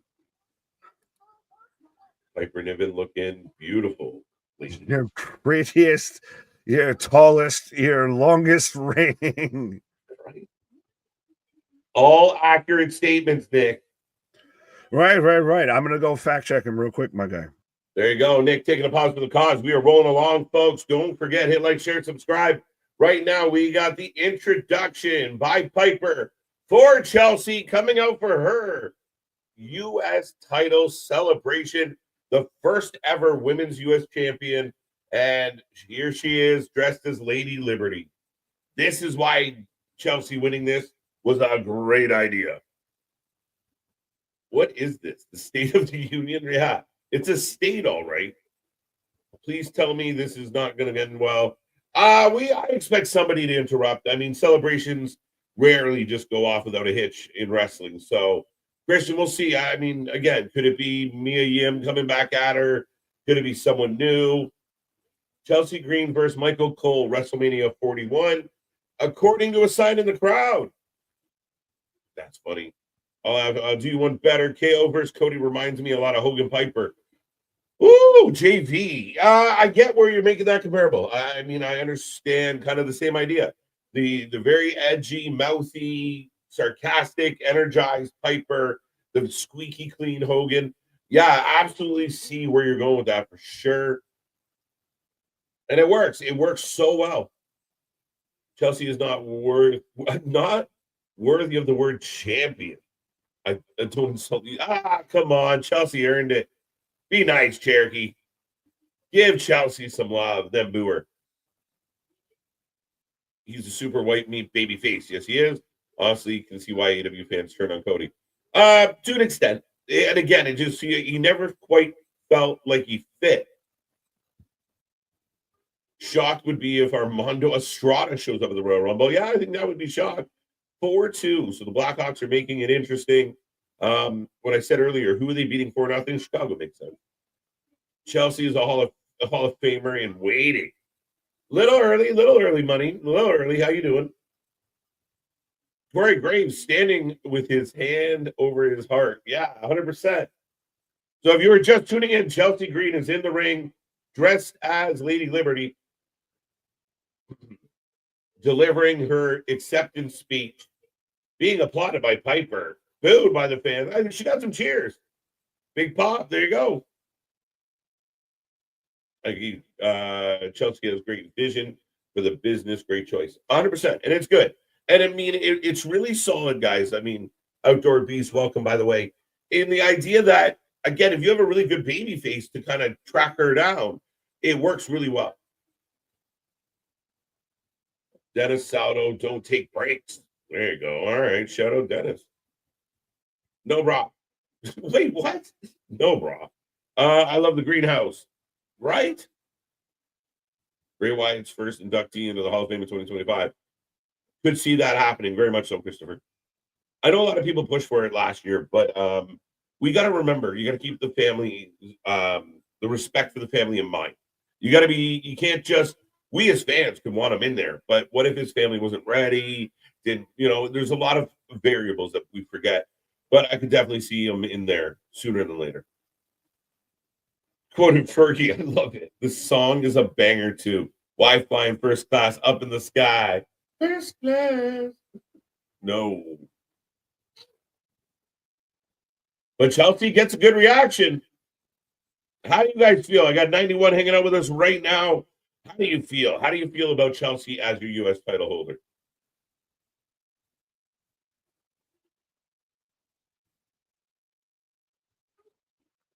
There you go. Facts. So KJ, I think that Liv will keep the title at Raw. Then Becky show up at WrestleMania. Will be Liv and Rhea and Becky. Could be. You might be onto something. I mean, a lot of us are assuming that Liv's about to drop that title. But what if she doesn't? You got a point, my guy. And there are a lot of rumors about Becky coming back, talking about Becky being in the ad for Netflix as well. And here's Mission. KJ karaoke. Yeah, we're not gonna start in that note though. Might be a little too high. Canadians don't lie. Chelsea facts again. Mia Yim's got a kendo stick. Looking like Raven's little sister. I like SmackDown going 3 hours. They will have time to give time to all the titles. It's true. I mean, again, the challenge, Boston, is can the creative team keep up? Can you deliver really solid shows? And a lot of people point to the idea that Triple H was doing pretty good 3-hour shows. As Mia swinging, big forearm. Down goes Piper. Mia wasted away Piper Nivens. But again, a lot of it with the 3 hours is can they do it well? If you can do it well, keep it entertaining, pull the fans along, it doesn't feel like a marathon, then let's go. Strap in, strap on, we'll get this. But at the end of the day, my only concern, I mean, that 2 hours, I just feel like 2 hours is a good sweet spot. But again, you got so much talent. Can you really share 2 hours with everybody you want to? Maybe this is more opportunity for everybody. But man, the shows could absolutely bang, and they're going to have to. She deserves it. As we're in the back with DIY. So it looks like that what I said. Mission is not done with Chelsea Green. She's going to be in the chase, and Nick Aldis shows up. And they want to know who attacked the Street Profits. So it looks like they might be setting up DIY and Street Profits. Rock and Roll Express return to AEW January 4th on Collision and January 22nd on Dynamite. Is that true? Okay. Why? I didn't even notice, bro. Oh, Pretty Deadly in the house. Police say Mission is using a kendo stick like pinata on Chelsea. It really was. She's so nice and easy, Kiwan. Easy. Cowboys. Penn is coming to take out Chelsea like he did the highly unlikely and probably on different shows. Odds. Seems like they have enough stories and titles to take 3 hours show flow. I'm pretty confident in it. Yeah, I mean, if you're not wrong, right? Like, I mean, it's there. I'm curious, but I'm optimistic. I'll put it that way. So Pretty Deadly and Street Profits squaring up now. Bird Lady. Wait, who'd they say it was?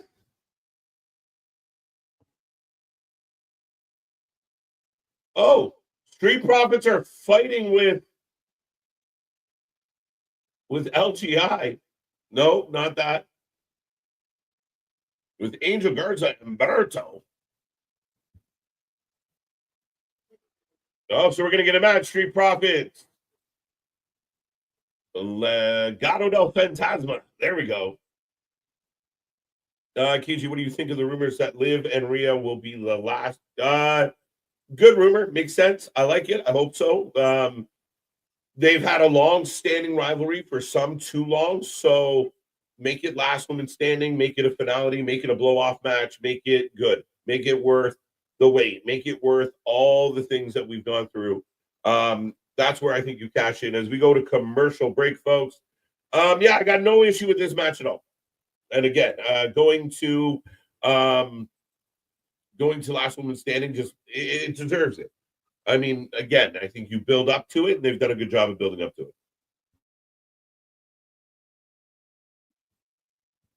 it. That they do. Pretty Deadly had a deal with DIY. Interesting. Rock and Roll Express joined the Outrunners. Oh my God. Oh, interesting. Good times. Should be fun to watch. That's Nick Aldis for you. Party pooper. There, Christian. No love for all this. Liv versus Rhea, Hell in a Cell. Again, been there, done that recently, and that's what I think. I mean, mix it up. If you have a last woman standing match, maybe it just has a different vibe to it. You don't want to overuse the cell. So, could it do it? Could they do it? Yeah, but at the end of the day, nah. There you go. Even a grown match would be the best blow off match for Rhea versus Liv. Evening gown match. Wow, I read that completely wrong, did Buckus? And I do not think they're going to revisit the glory days. Cody, KO, Hell in a Cell. Yes, I'd be in for that. Or a last man standing, something akin to that. I'm totally in for it. I'm really curious to see what KO pulls out of his sleeve tonight. Well, he usually doesn't have sleeves, but I want to see where this continues to go. Will KO give the belt back? Will Cody show up? I mean, a lot of questions. Becky versus Bird Lady at Mania for IC title. Not a bad show. I'm okay with that. Again, they have a history. They had a rivalry. Kind of like student teacher, or Bird Lady looked up to Becky and put her over real well in NXT. Yeah, this one could fly, my guy. I'll see. Becky most likely, if back, will be in the main event picture, but we'll see. I got it. Liv versus Rhea in a scaffold match. That's what you need. Yeah, just Rhea chuck and Liv like New Jack. Not good. Oh, man. I don't think Kevin Owens is going to surrender the Winged Eagle belt, WWE Championship belt. Something tells me Owens is going to do something explosive. Yeah, I don't think he's going to give it back. If does that mean he's just going to keep it, or will he destroy it? Will he set it on fire? There's a catch. Owens is always up to something. I like how they're not telling us again. Keep you guessing, keep you thinking about it, keeping you trying to figure it out. And I mean, for my money, doing a good job. They could easily just get to the point, or it could, it could be a little bit on the silly side, right? But instead, make us wait. They have us guessing. Was it DIY? Was it the Street Profits? Was it Pretty Deadly? Was it Angel and Umberto?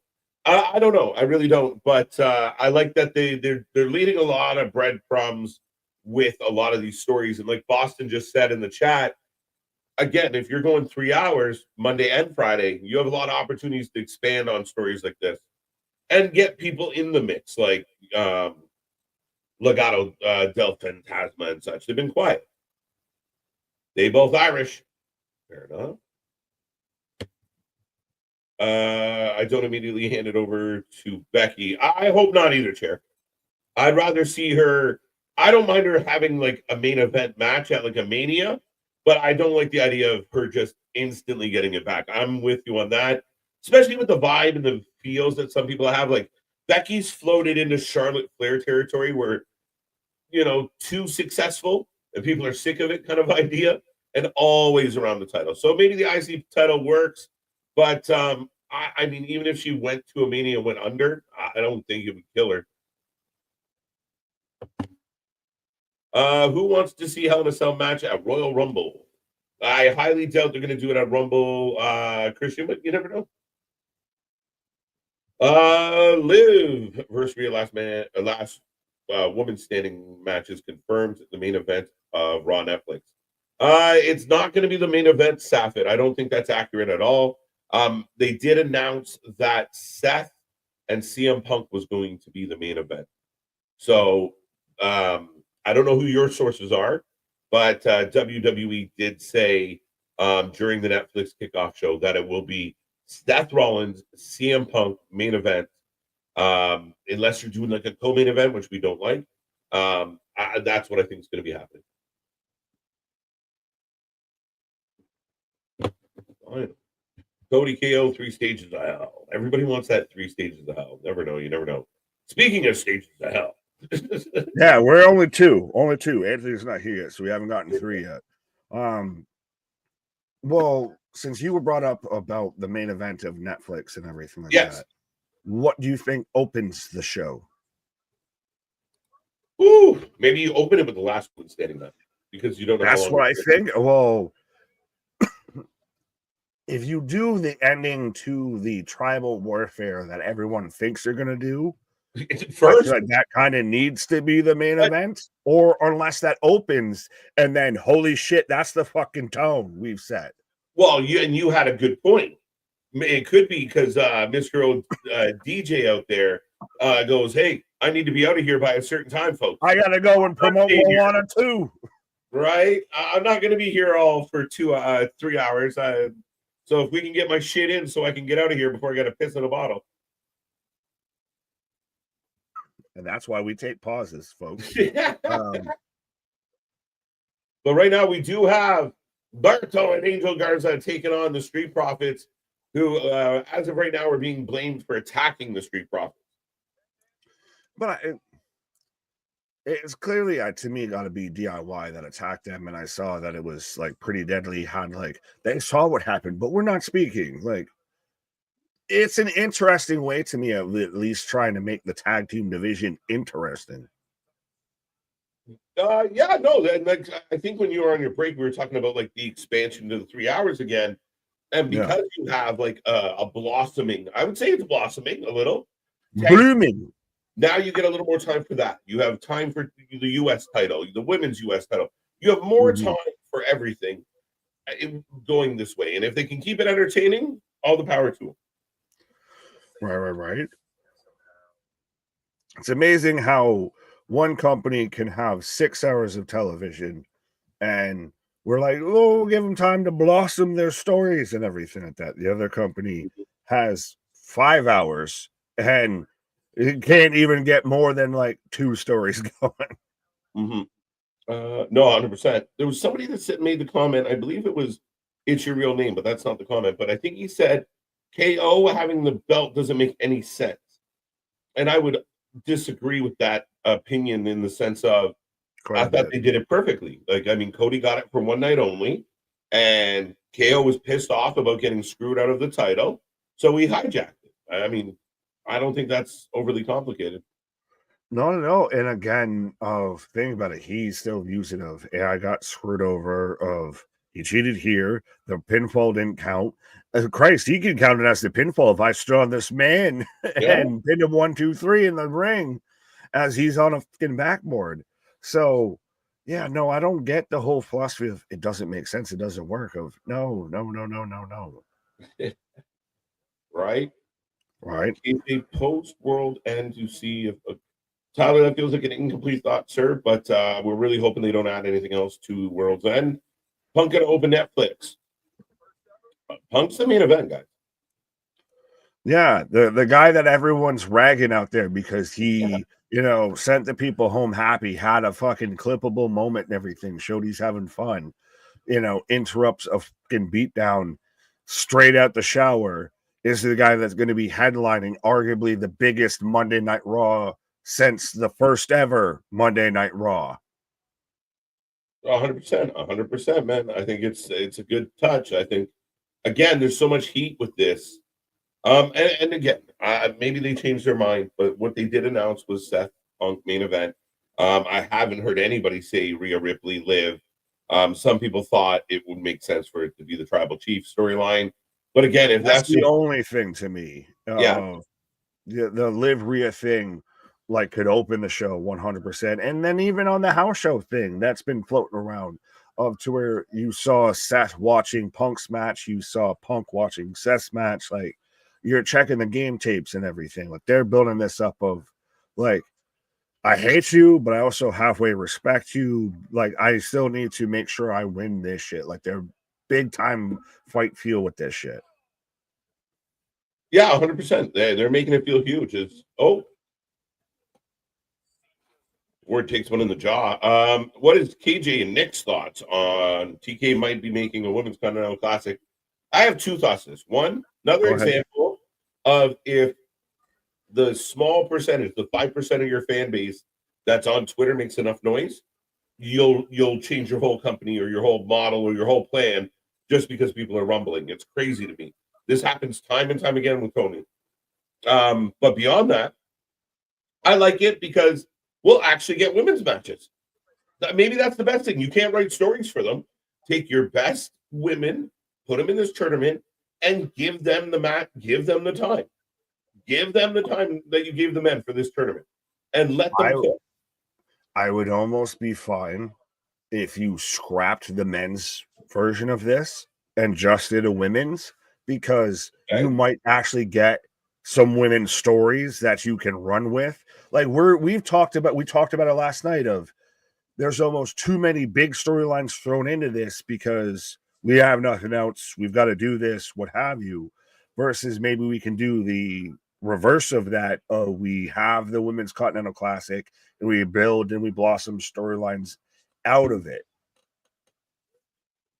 Yeah, 100%. I mean, again, if it's an opportunity to get more than that one 9-minute match between 9 p.m. and 9:30 every Wednesday, if we get more than that, and it's like, it's not just throwaway matches, like fucking.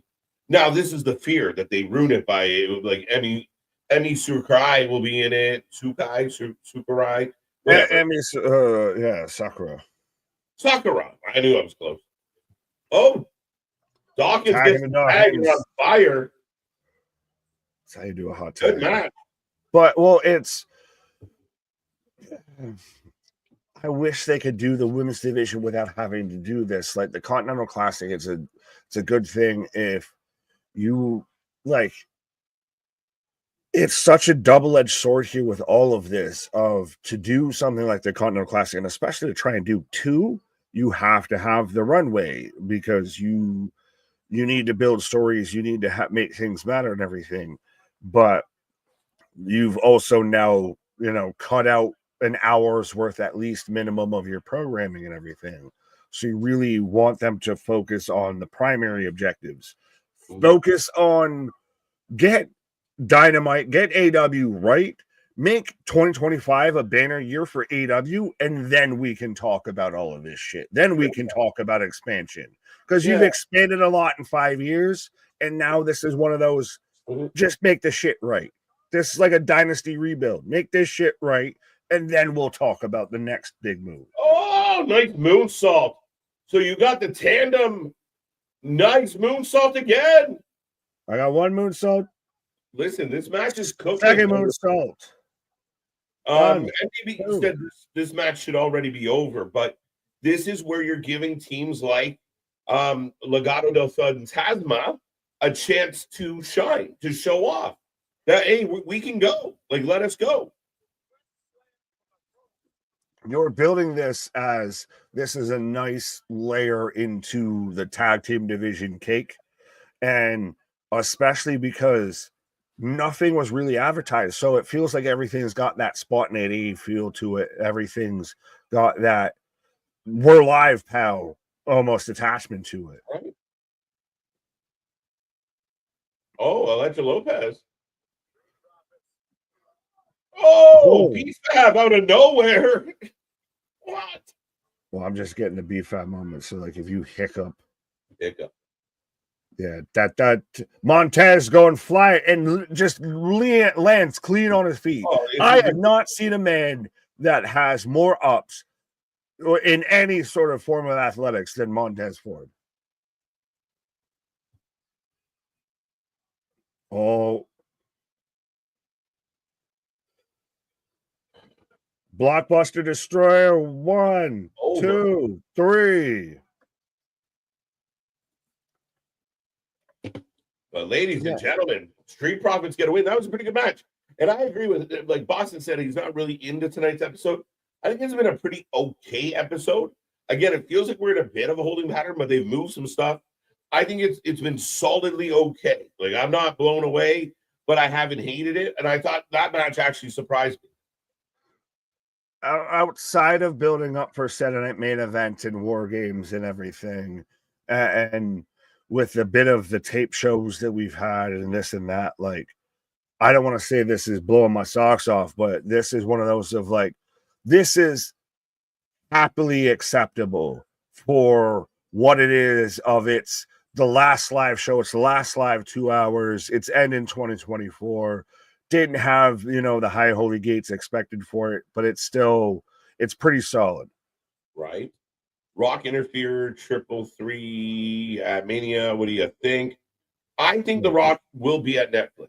I think that's going to be a big part of the Netflix thing. I think The Rock will be there. Red One just went to Netflix, or is about to.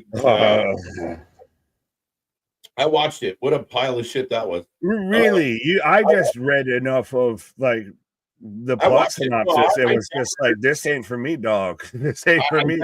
Those opinions for it. I gotta know. But we do members only, and we'll just do we're getting an Andrade going to Nakamura vignette. Dude, they're gonna bang. This is going back to NXT. I love the US division on SmackDown right now because it's what the IC division to an extent you would think it would be on Monday Night Raw. Like if you switch the styles of the competitors in the division, they would make more sense. Like US title's always been just Bruiser, Smash, Big Body, all of that. And that's what now Raw's made the IC belt with Braun Breaker and everything. Yeah.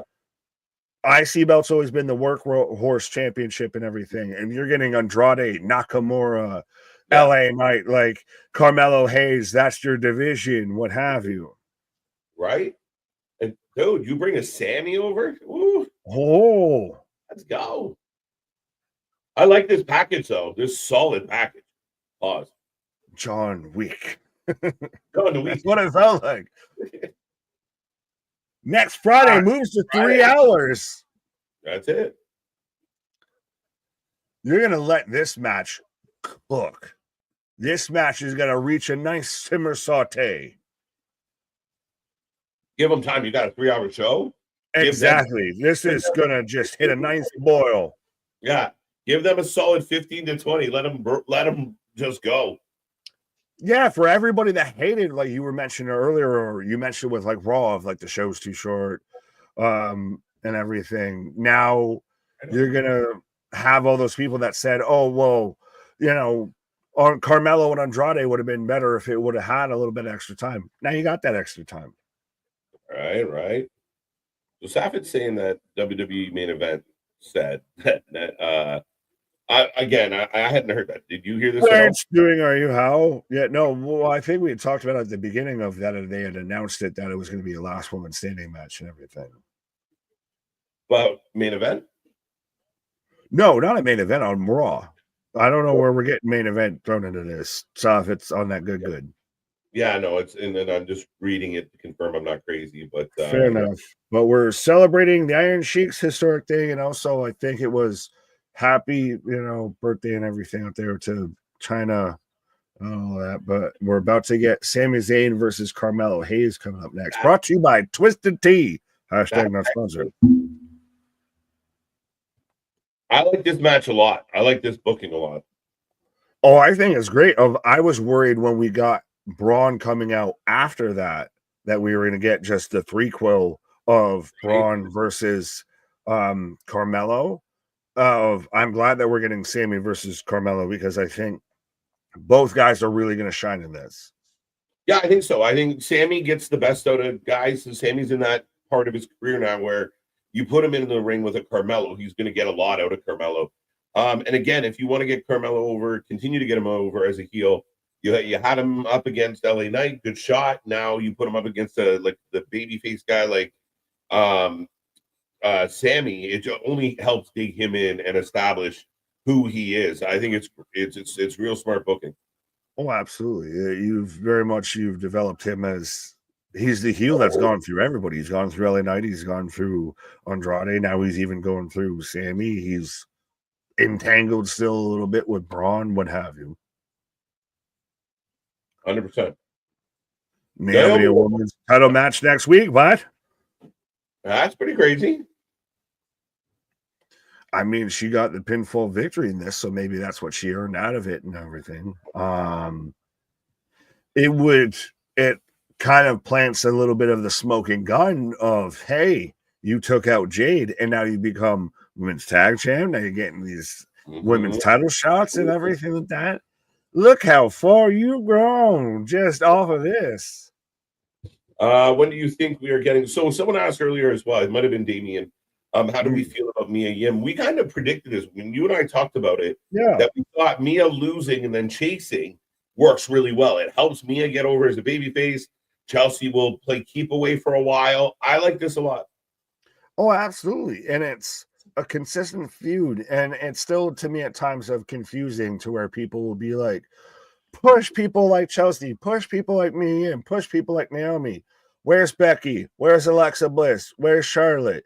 Like, all right, so which one is it? Pick one, because you can't sit there and say, well, Becky should be out there for like the US title, but push me in for it. Like, I honestly would rather see me out there. Becky, I think at this point is a name enough onto her own. She doesn't need a title to be a feud.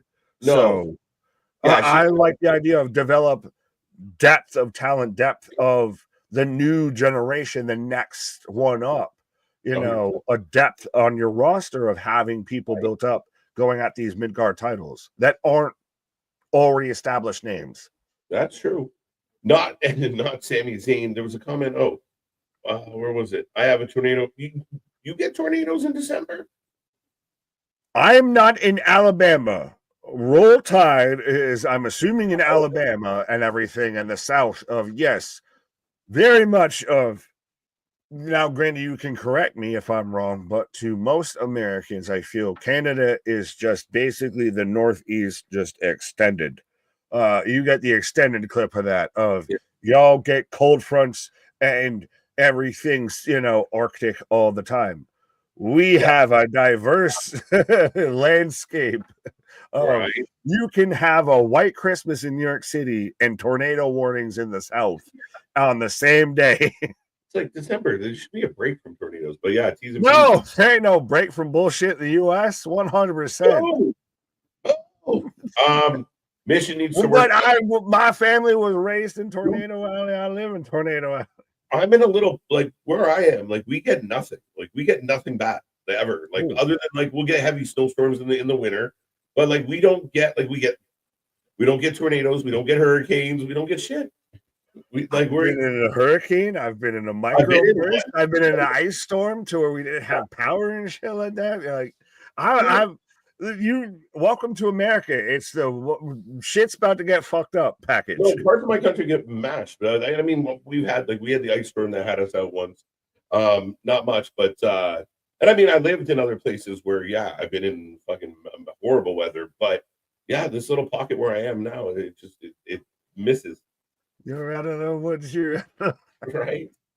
May the blood be with you, Stoner Jesus. Good to see you. Mission does need a little promo skill, but we're back with Pretty Deadly and DIY. Quid pro quo. We scratch your backs and maybe you scratch ours. So again, I think it's all but set in stone of DIY took out the profits and Pretty Deadly just we won't say nothing. Right. We get Jericho, but we do get Jericho's. Well played. You're gonna start. Oh, and then no avalanche, just horses. Yeah. Coming immediately following SmackDown. What is tornado warning? I guess. Coming up next.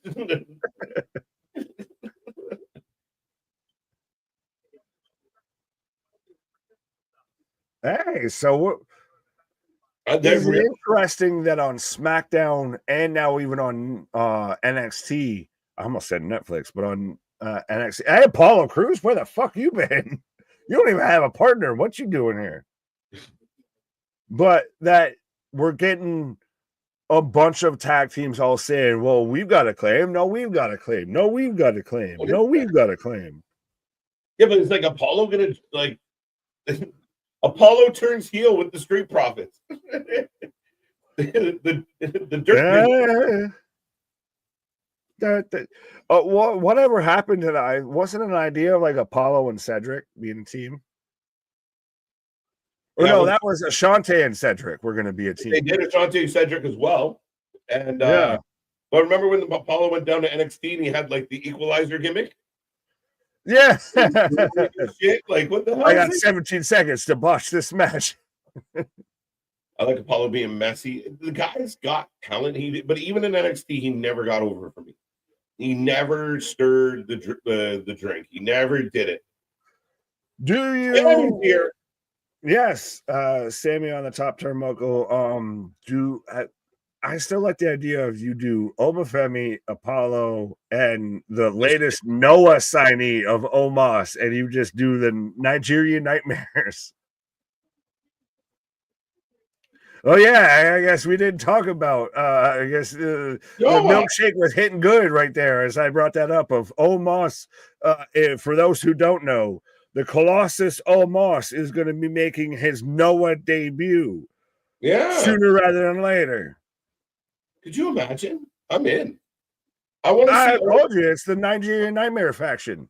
Maybe, but hey, what if this goes and turns out like to be something really good? Like we saw Tavion Heights go out. We saw Briggs go out. Like, what if it does lead to beneficial things? Like, what if Omos does come back? Like, holy shit, this guy's been killing people in Japan for 6 months. Oh, I hope it does. Well, and especially as I've got Carmelo coming out right now, I think Omos might be a guy that spends the majority of his time out there, because Omos out there gives me like, do you remember Bob Sapp and everything? Yeah. It gives me that kind of vibes of like, he'd be such a fucking spectacle though and everything out there.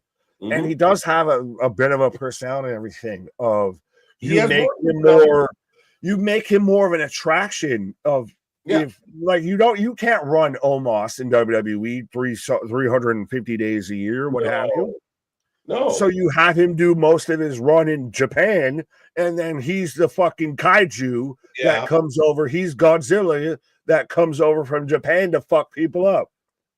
It's really intriguing what they could do with him, right? Like, I mean, if he does have more personality, obviously, if you follow him or you see him on social media, he's got way more personality than he ever showed on TV. So it'd be interesting to see what they could do with him. This Noah thing perked my interest right away. Like, oh, interest. Okay.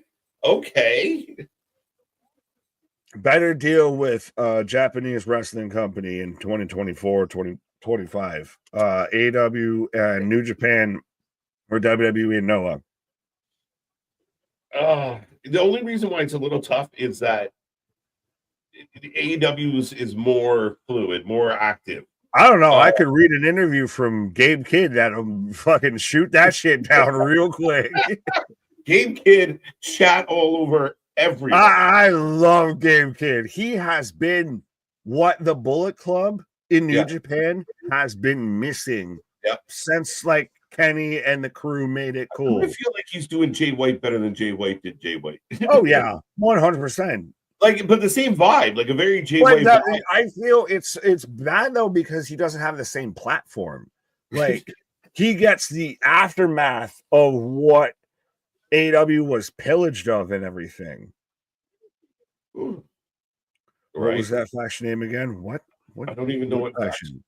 I thought which one?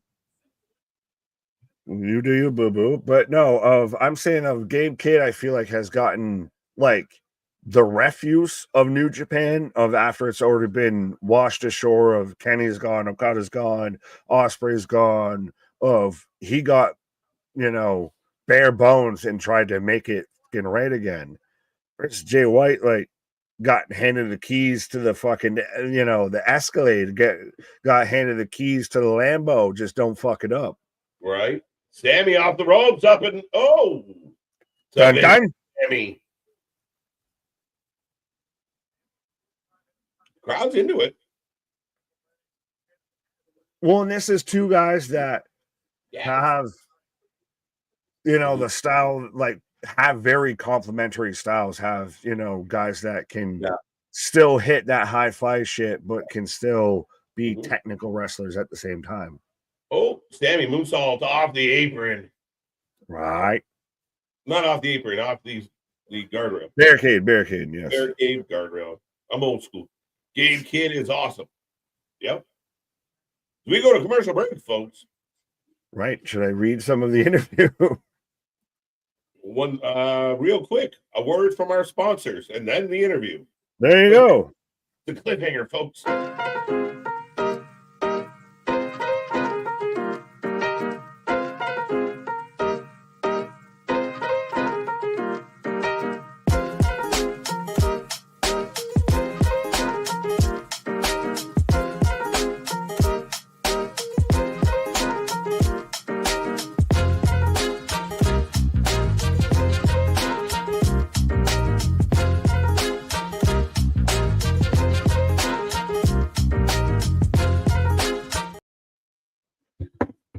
Go get yourself some merch today.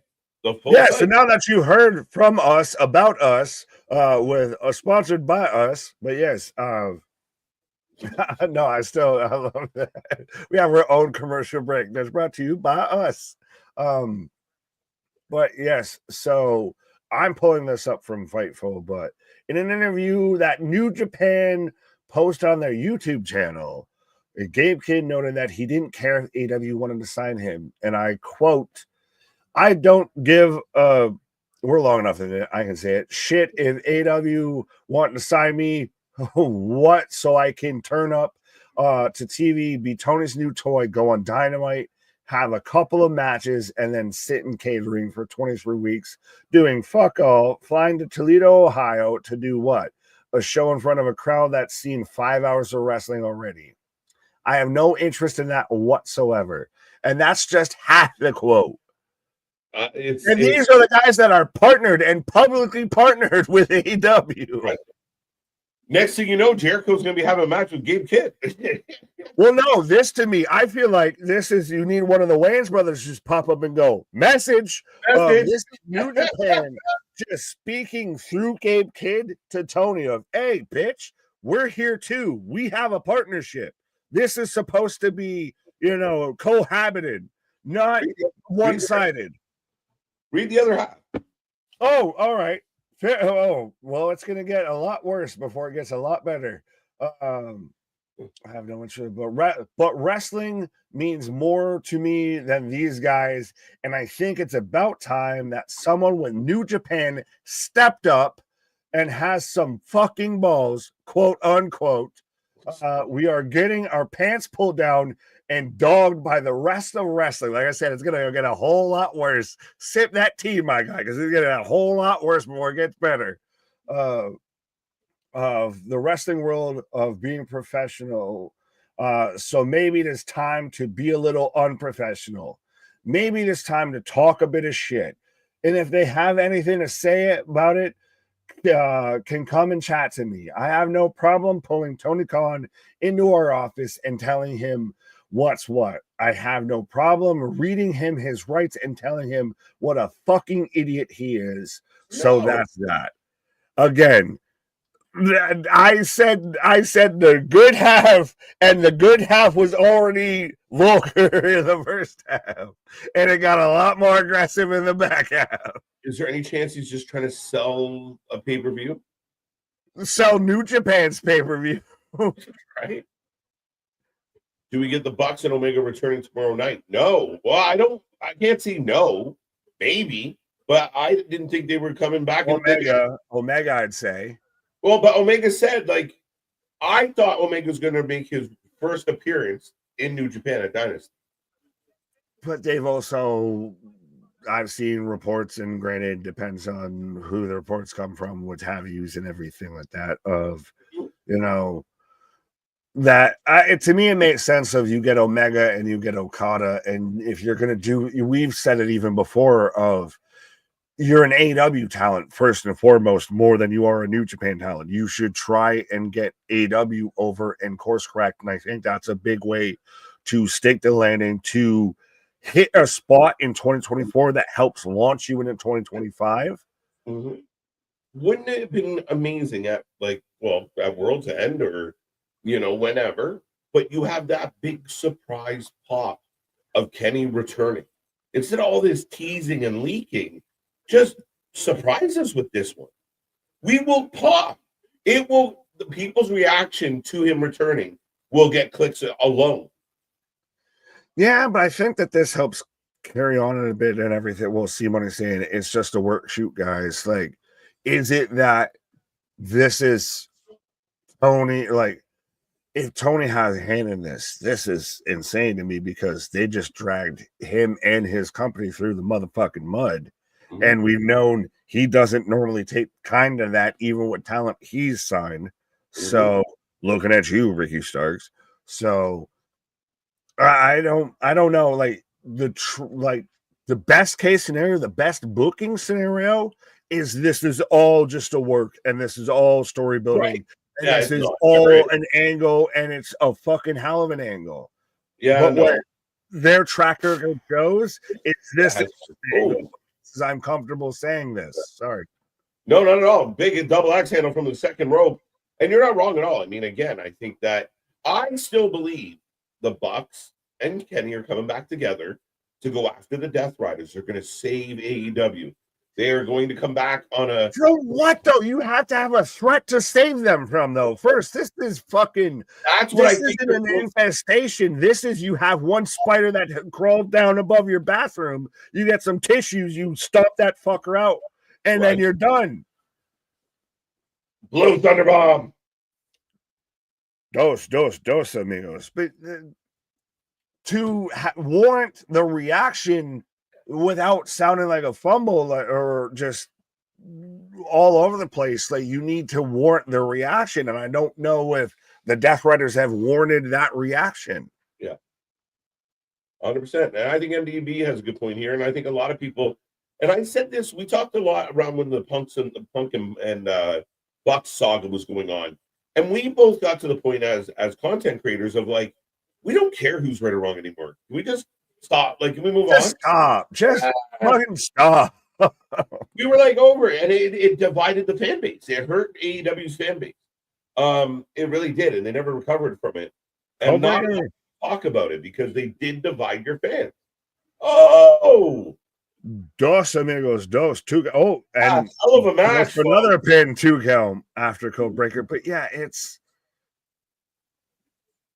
there's the blurring of reality and storylines, and you can only do that ever so softly, and you have to be very touch and go and like, you know, fucking piano fingers type shit with that when you're dealing with that. They've just been ham-fisted with all of this. Like, honestly, one of the biggest fumbles of 2024 in wrestling is AEW showing the footage of what happened at All In. Carmelo to the top, and you're not wrong, Nick, at all about that. But Carmelo coming down, eats a clothesline. I feel bad that this is the match that just got caught up in the reminiscing about, you know, the end of, you know, AEW vibe. 4, 5, 6, 7, 8, 9, 10, 11, 12, 13, 14, 15, 16. There he goes, swinging. Man's counting his fingers and toes. Right. Wrestling for life, the final boss of the streaming community. Right. I like it. Yeah. I like it. Whatever it was that Dwayne did.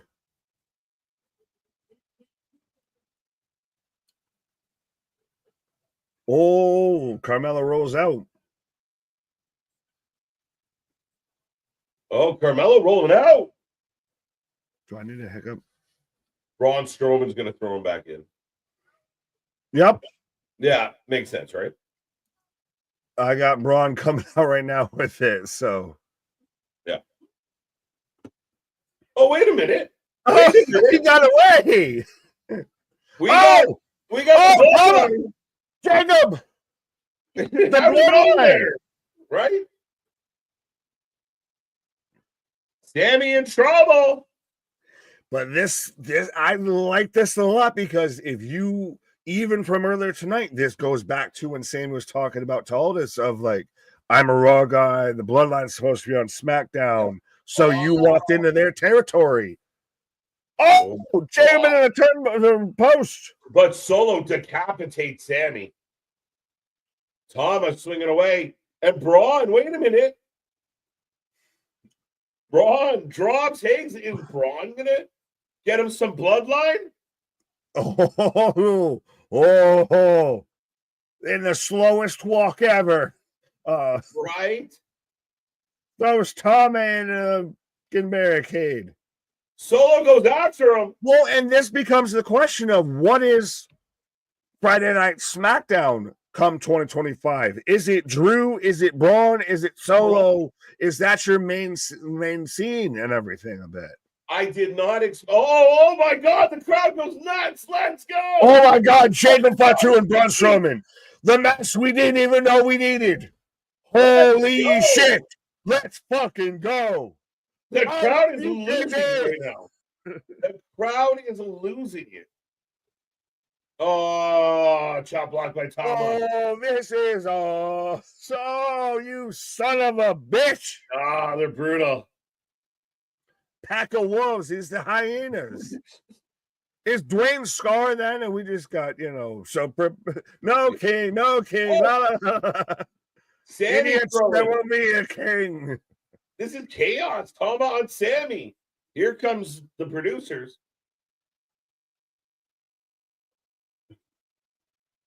Is it interesting that the producers are all ex-wrestlers? So you're like, hit a move, motherfucker, do something. Yeah, what do you mean? Like throwing a take him with a moonsault on the Sammy. So and Jason Jordan is getting shoved down. The crowd. Wolverine's I'm coming for you. I knew it was you, Fredo. I knew it was you all along. Right? This is a public mob hit. OTC chants break out. The crowd is losing it. Yeah, but even then, January 6th, this is. Like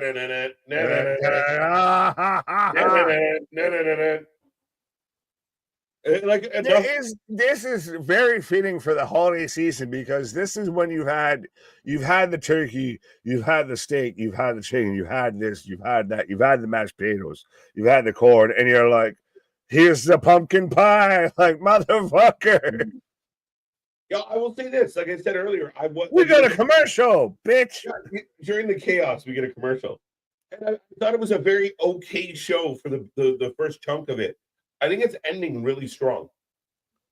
This is, and I will say this can be and should be a comparison at this point because I feel it's fitting of WWE essentially ending 2024, or at least ending SmackDown 2024. I want to see how this show ends and like the ultimate vibe of this show of still just a SmackDown during the holiday season versus World's End and everything of like you when it comes to AEW, stick the landing, please. Just give me hope. Just get there so we can get into 2025. But I hope that that's not a close comparable, but I fear it might be. I don't know. We'll see. I mean, I'm really curious about match number and how if we stay where we're at. I mean, I'm really curious. I think if we stay where we're at, I think we're golden. We've hit the sweet spot, I think, especially for like an AEW show when you're having some guys who might be doing double duty. I think we've hit a nice little sweet spot. Tony, I know you like to get more mad about people on Twitter and everything like that. Listen to us. We'll help you. We're trying to help you. Yeah, help me to help you. Help me to help you. Come on now, like let's do it. But yeah, I mean, ultimately, I see everybody in the chat. A lot of people really happy. Did not really know we needed a Jacob Braun Strowman showdown, but my God, did it get people on their feet? Like, let's fucking go. Like Jacob. Right. Sorry, I didn't know. I was intrigued until then. Yeah, and then they cut it off. So you don't get it. They just tease it. Sammy takes a beating. The bloodline looks strong going into January 6th. Ah, it was good. It was good shit. Now KO's on his way out. I agree with a couple people. I think Boston said it like, well, why a commercial there? There? Yes. I guess you had to. But I get the timing thing of like, so theoretically right now, all hell has broken loose and we don't get to see none of it. But the hell stopped, really. Like, I mean, that's the thing. Like the chaos, like KO was on his way out to the ring. The chaos had bombed. You're telling me there wasn't any chaos with trying to corral fucking Jacob Fatu and shit like that? This is like trying to get the velociraptors back into the fucking pen and everything like that. Right. You know, you gotta be careful with all of this. So I think there's still plenty of calamity going on. Plenty. Yeah. Braun Breaker just retained the IC championship versus Otis, Kofi Kingston live in Pittsburgh tonight. There you go. The B crew. B team. Right. I'm gonna do a chat and a half, watch TV shows, PLE, worth time, but TV, just advert for PLE. That's how it's been for 20 years. You can stream without ads after 20 minutes less. Yes. All right. What? You can't put two things back in the tube. That's an easier message to read. MDB simplifying things for me. He just wrapped up everything we've said in like the last half hour in one sentence. Any last words to Nick Aldis? I think Nick Aldis is about to take a stunner or a pile driver. Oh. Well, it's really interesting, and it's again to me. I really like that with this SmackDown. It's the last live one. It's the last of 2024. It's the last 2 hours. This has all the makings of being something that is phoned in. Just fucking arm punt this. Go ahead. I will say to your point, we are back from commercial. They corralled everyone out the fucking way. Like they all. Oh yeah, but we come back to Kevin Owens with that title and just mucho bella, mucho bella. Oh, Please hand over the Wind Eagle championship.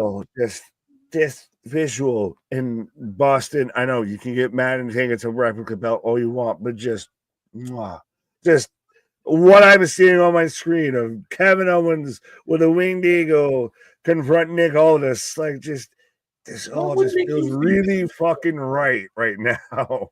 Right. He'll only give the belt back if he gets a rematch.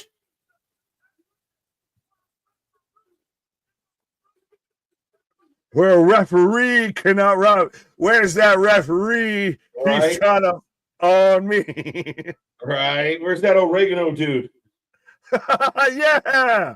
Oregano, we miss you. We got to get him to acknowledge a clip of us just shouting out Tony Oregano. No, because I don't know if he'd like it. If we're calling his last name is like Papa John, and we're like Oregano. Right. It's Orangino. What the fuck? Bro? Pepperino. Oh, beat that beat up. He's out there doing the buddy. Oh, give me the belt. You can't step in the ring again. A WWE ring. Again. You're going to make this man a vigilante. Oh. And Cody's adrenaline in my soul. Broken neck. I'm Cody Rhodes. The neck. Not even a neck brace. Like at least come out with I can gimmick your injury better than you. That tattoo saved him, bro. I'm gonna do it. Oh, nope. No, I'm not gonna do it. It didn't work. Moving on. All this says, for the company's sake, please leave. Why? What in the peacoat is this man wearing, though? Like, did he join the Naval Academy or something? Right. Ricky!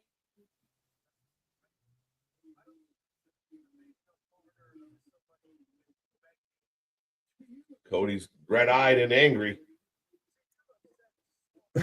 Sounds like us every stream. I'm one of those two things for sure. Both. I'll take both. I'll ask you this, and I'll ask the chat this, and if I can talk long enough, you might be able to make this a poll of which belt would you rather have, the Undisputed Championship or the Winged Eagle belt right now? That's a good question. Would you rather have the Mustard Championship of the world in WWE that everyone has, or I guess according to Boston, their replica Winged Eagle belt? Ultimately, I think that's going to be the biggest way that they do a Cody heel turn. He does what every Uber babyface does. I'm almost surprised they didn't do it with Cena. They've done it obviously with Homelander. You see it all the time, even with Superman.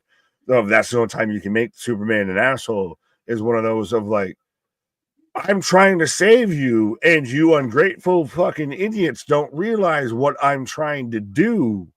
I'm trying to help you, and it eventually pivots that way. Sorry, my guy. What? Sorry, Cody just going off.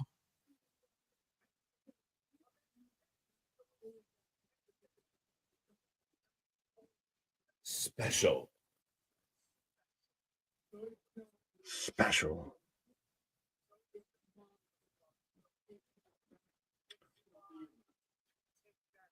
So it's not your responsibility. It's mine to take that belt. And KO.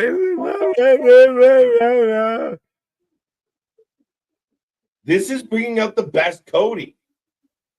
Because Cody actually feels threatened. Cody actually feels challenged.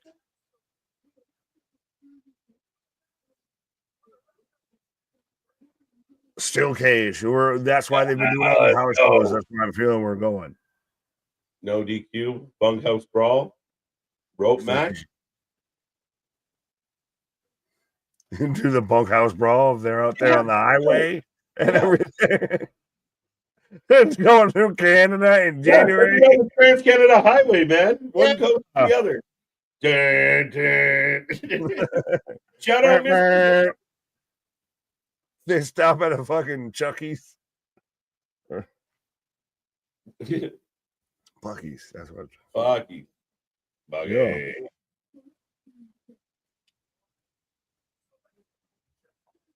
Ladder match. Well, yeah. Ladder match.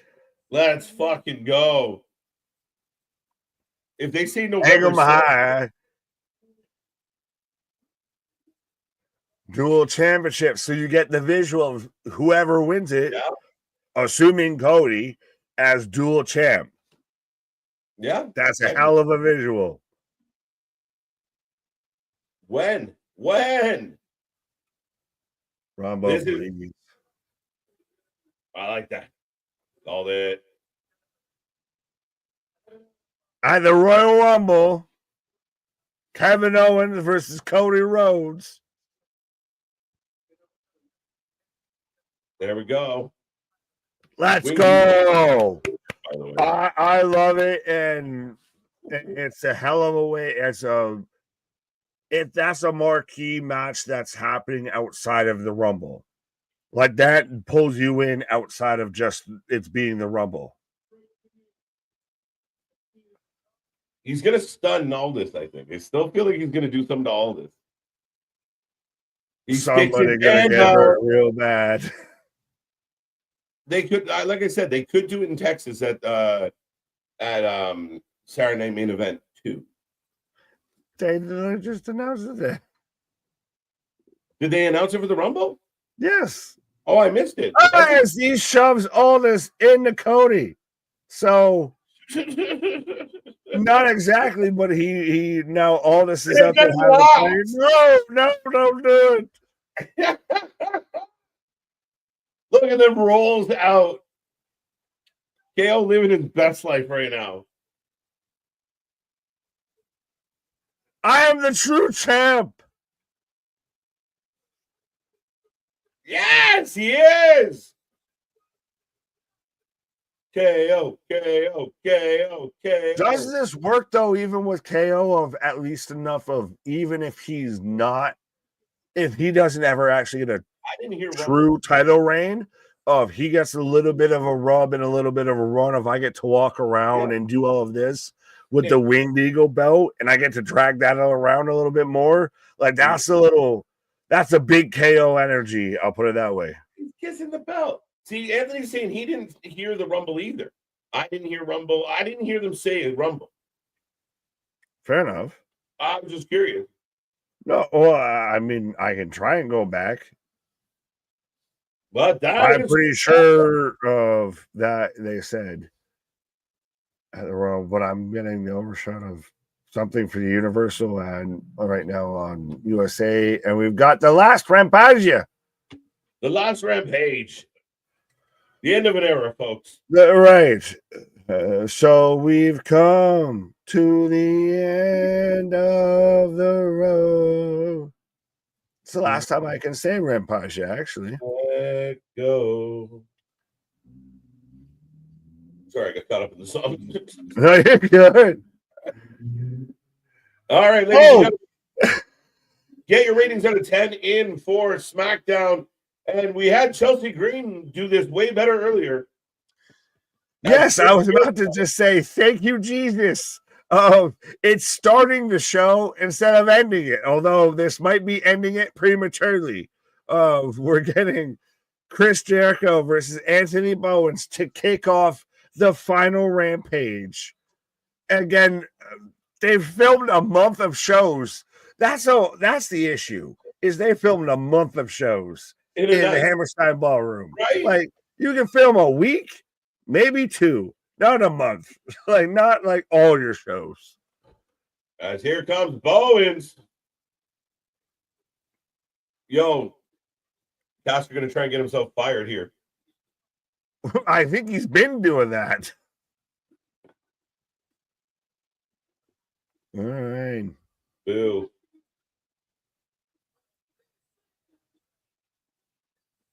Is it crazy that like horrible. Sorry? The little rap was awful. Oh, well, yeah. No, I don't expect anything good from him. I was about to say of how it's crazy to me how I think initially Max Caster seemed like the guy that you would think would be would be the breakout out of these two. Mm-hmm. And then this one, it's clearly Bowens. Like it's miles away. I think that Bowens is a guy that okay. I think a lot of 100% of Caster is literally self-sabotaging his own goddamn career, everything he has nothing that's unique. I think Bowens is a guy I would invest in. I would put it that way. Okay. Yeah, I mean, outside of Caster kind of self-destructing, I know a lot of people. I think it's telling Caster's not in this match, and it's Bowens. They both. I mean, it is what it is. But I don't think it says much. Jericho looking for some scissors, maybe to cut himself out of those fucking trunks. Jesus Christ! I'm losing myself. Remember earlier we said like Rampage is coming to an end, and then how many nights that like SmackDown ended on a crazy note. We're like, oh my god, can you believe that? And now here comes Jericho dressed as the Statue of Liberty. Fuck, like the transitions some nights are just. But it's so funny though, because you even said it and you nailed it perfectly. Of like we saw Chelsea Green do this better earlier. Right? 8 out of 10 from Christopher.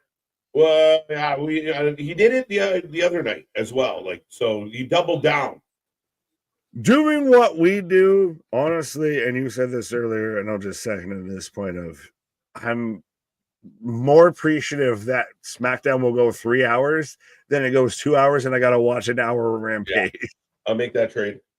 Yeah, I will do that twice on Sunday. Right. Big Bill at ringside right now. Jericho, terrible start. Oh, Bowen's shoving Caster out the way. Get the fuck out of my spotlight, bitch. 7.4 from Damien. All right. 7. No Ezekiel Jackson. 7 out of 10. Yeah, we don't know. King of nothing. Yeah, nope. The match everybody looked forward to, the old man versus the nobody. Yeah. Bye, Rampage. I still thought this was going to be the main event, and it's still crazy to me that this hurts. Well, this started off as like Rampage as a whole, and I guess now at this point, we're all here. We're all gathered here today for the burial, the wake, the celebration of life of AEW Rampage. So spout off your best moments and everything, but it's fitting that we started this show off. AEW Rampage's lifespan started with CM Punk and is basically getting nailed in the fucking coffin with Chris Jericho. Yeah, kind of what you're saying. What storyline ended the year stronger than this one? Hashtag Cody versus Owens. But man's got 100% a point. Like this to me is my favorite thing on wrestling. Maybe I'm biased, but like what storyline is hotter than this one right now? Like Roman Bloodline? Maybe CM Punk, Seth? That's up there. I think it's just what's the last flavor in your mouth versus what's the hottest thing you've tasted. Pause. Let's turn off the lights and play Who's in My Mouth. Whoa, now get on your knees and smile like a donut. 7 out of 10, making that a quick transition. But yeah, thanks. For my money, I'm with him. I think Cody versus Owens is like the hottest thing for me right now. Maybe the exception, Seth Punk's really, really good, but I think it's just getting heated up. But this is cooking for me. I agree. Cody versus Owens is killing it for me right now. 7 out of 10. Yeah. Speaking of though, we've got lukewarm in the ring right now. Yeah, I think I need to put the microwave on another 3 minutes to see if this heats up a little bit. 7.5 out of 10 for SmackDown. Thank you, Safit. I will win this for you, brother KJ. I will not fail you. Yes, my guy. I'm rooting for you. I mean, again, us burly fellows and ladders, we might not be the quickest sprinters, but I'm sure you'll come up with a plan. But you don't do the. Yeah. I've never climbed a ladder a day in my life before. That's my favorite. It's like, how do you work this thing? What? Right. Up and down. I don't know. What happened here? Right. 7.25 out of 10. Really loved the ending segment. Chelsea Green segment was funny. Team Yams to start the show was fire. MTP was a great breakdown, actually. Yeah. That was in depth. Roman versus Solo. Yeah, Roman versus Solo is a good show. I just don't know. To me, it doesn't feel as hot. It's simmer saute versus flambe. I think Cody KO is a little flambe. I accept that. Out there, throw out their fucking sake on that. Make the fucking onion volcano and shit. I love that shit. Caster is going to cost Owens. Yeah, I think that could there be it's crazy to me to think that there would be a split between Bowens and Caster before we got one with, Waller in theory. Jericho with a walls of Jericho. Could you imagine we get the end of this match in a picture-in-picture? Right? It would only be fitting. He taps out in the commercial break. Kill me. Well, we've got fucking Clydesdale out there, Aubrey with the fucking hooves. So 7 out of 10. The Acclaim got like 0 pop. Yeah, no one cares about the Acclaimed anymore. Jericho versus Bowens equals smoke back and break back. Yeah. Learning tree. PS take out the Scientology. You definitely are drinking. He's a very clever man, but I hate his guts. I'm with you. Bowens needs to turn on Caster. Yeah, that last comment made my brain hurt a little bit. Please retire. It always takes me a couple seconds to decipher whether it's the chat message or my brain. So when I realize is it me or is it you? Am I the drama? I wonder if this is the final show gets a big viewership. I wouldn't think so, Nick. Do you think extra people are tuning in to see the farewell? The big Jericho match tonight? No. Honestly, I'm gonna keep it a buck.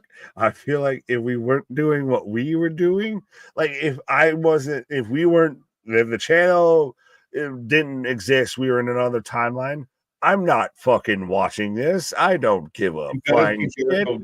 Go to the floor, man. This is why Jericho doesn't. People try and defend Jericho, but watch that spot. He looks horrible. He looks like an old decrepit dog trying to get through the doggy door. No, and I'll say this, and I'm not trying to get political lines with this, bro. Sis, of everyone that shares the memes and the gifts and everything about President Biden falling down, President Jericho just fucking fell the same goddamn way. I am wounded. Oh. Caster setting up Jericho for the one. Again, it's getting more and more blatant and more apparent. Of just how much talent and how much everything needs to slow down around Jericho to accommodate him, to allow him to still act like he's Chris Jericho. I am the Ayatollah of rock and roller. Well, now you're the Ayatollah of slow and don't want to know you. What did we had said that one night? What was the joke? Something like that. I don't know. My guy, you were out here last night with a hashtag Jared Hogan t-shirt. It's true. I'm mad I'm not wearing it right now. I feel for Big Bill having to play manager for a 50-year-old Jericho. Yeah, exactly. Right. It's like Bill Belichick's 20-year-old girlfriend. Misses the Judas effect, eats a chop. Super kick. The last Trying AEW to- Rampage tonight, history in the making. Big loss for wrestling, and we lost NXT Level Up. Sad for wrestling. It's not that sad. It's not that sad. There's a bright side to this one. Oh, Yeah, sometimes sacrifices need to be. Caster's gonna hit Bowen. Mind you, this is for the Ring of Honor title. Oh, Caster purposely by accident hit him with the belt. You effed up. Oh, it's so bad. It's so now bad. I got the belt shot. Okay. Will it let me pause it? Don't trust me. Don't worry about it. Do not worry about it. What, like, just bad shit. What do Chris Jericho and Chelsea Green have in common? They both beat Matt Cardona recently.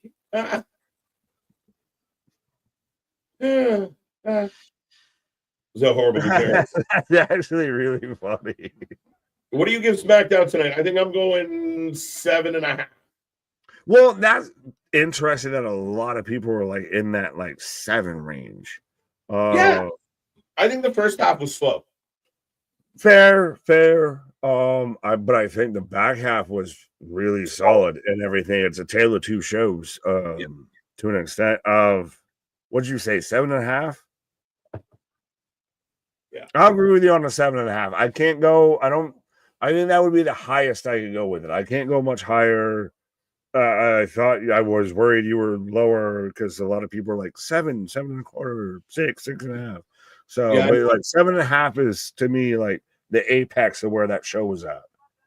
yeah. I mean, again, I think being fair, I'd split the show in half. The first hour maybe gets a 2.5, and then the second hour definitely picked it up in a big way and kind of swung it back. So, yeah, I mean, for my money, a solid show by the end of it. Again, and leaving a lot of things for us to talk about. That's their job more than anything else. I'm looking forward to next week. I'm looking forward to Monday. I'm looking forward to January 6th. I'm looking forward to a lot of things because of how they're setting them up. Right. LJ from BK saying, sorry, I can't spend my Friday nights watching SmackDown 3 hours. I'll watch the recap videos. Well, at least watch with us. We got you covered. There you go. Stick an earbud in. We got you. Right.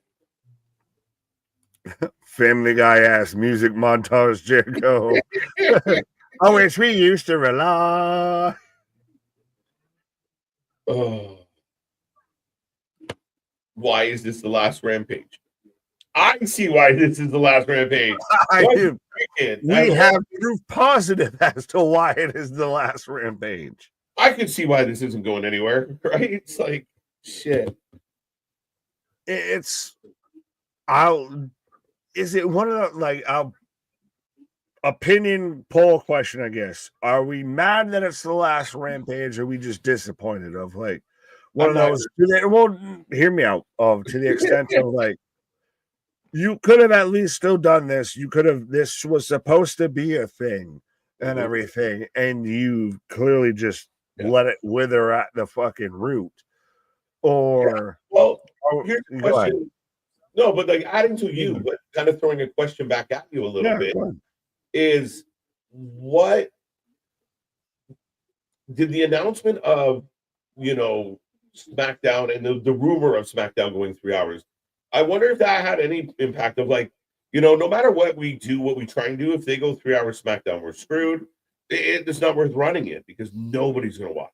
No, because again, I've said this before. I swear, we're not from the future or anything like that. We're not future foreseeing googly man or anything like that. But we were talking about the end of Rampage, like all going to when Tony Storm was like 2 to 3 weeks ago and everything like that. Yeah, and it hadn't been confirmed at that point that SmackDown was going to 3 hours. So I think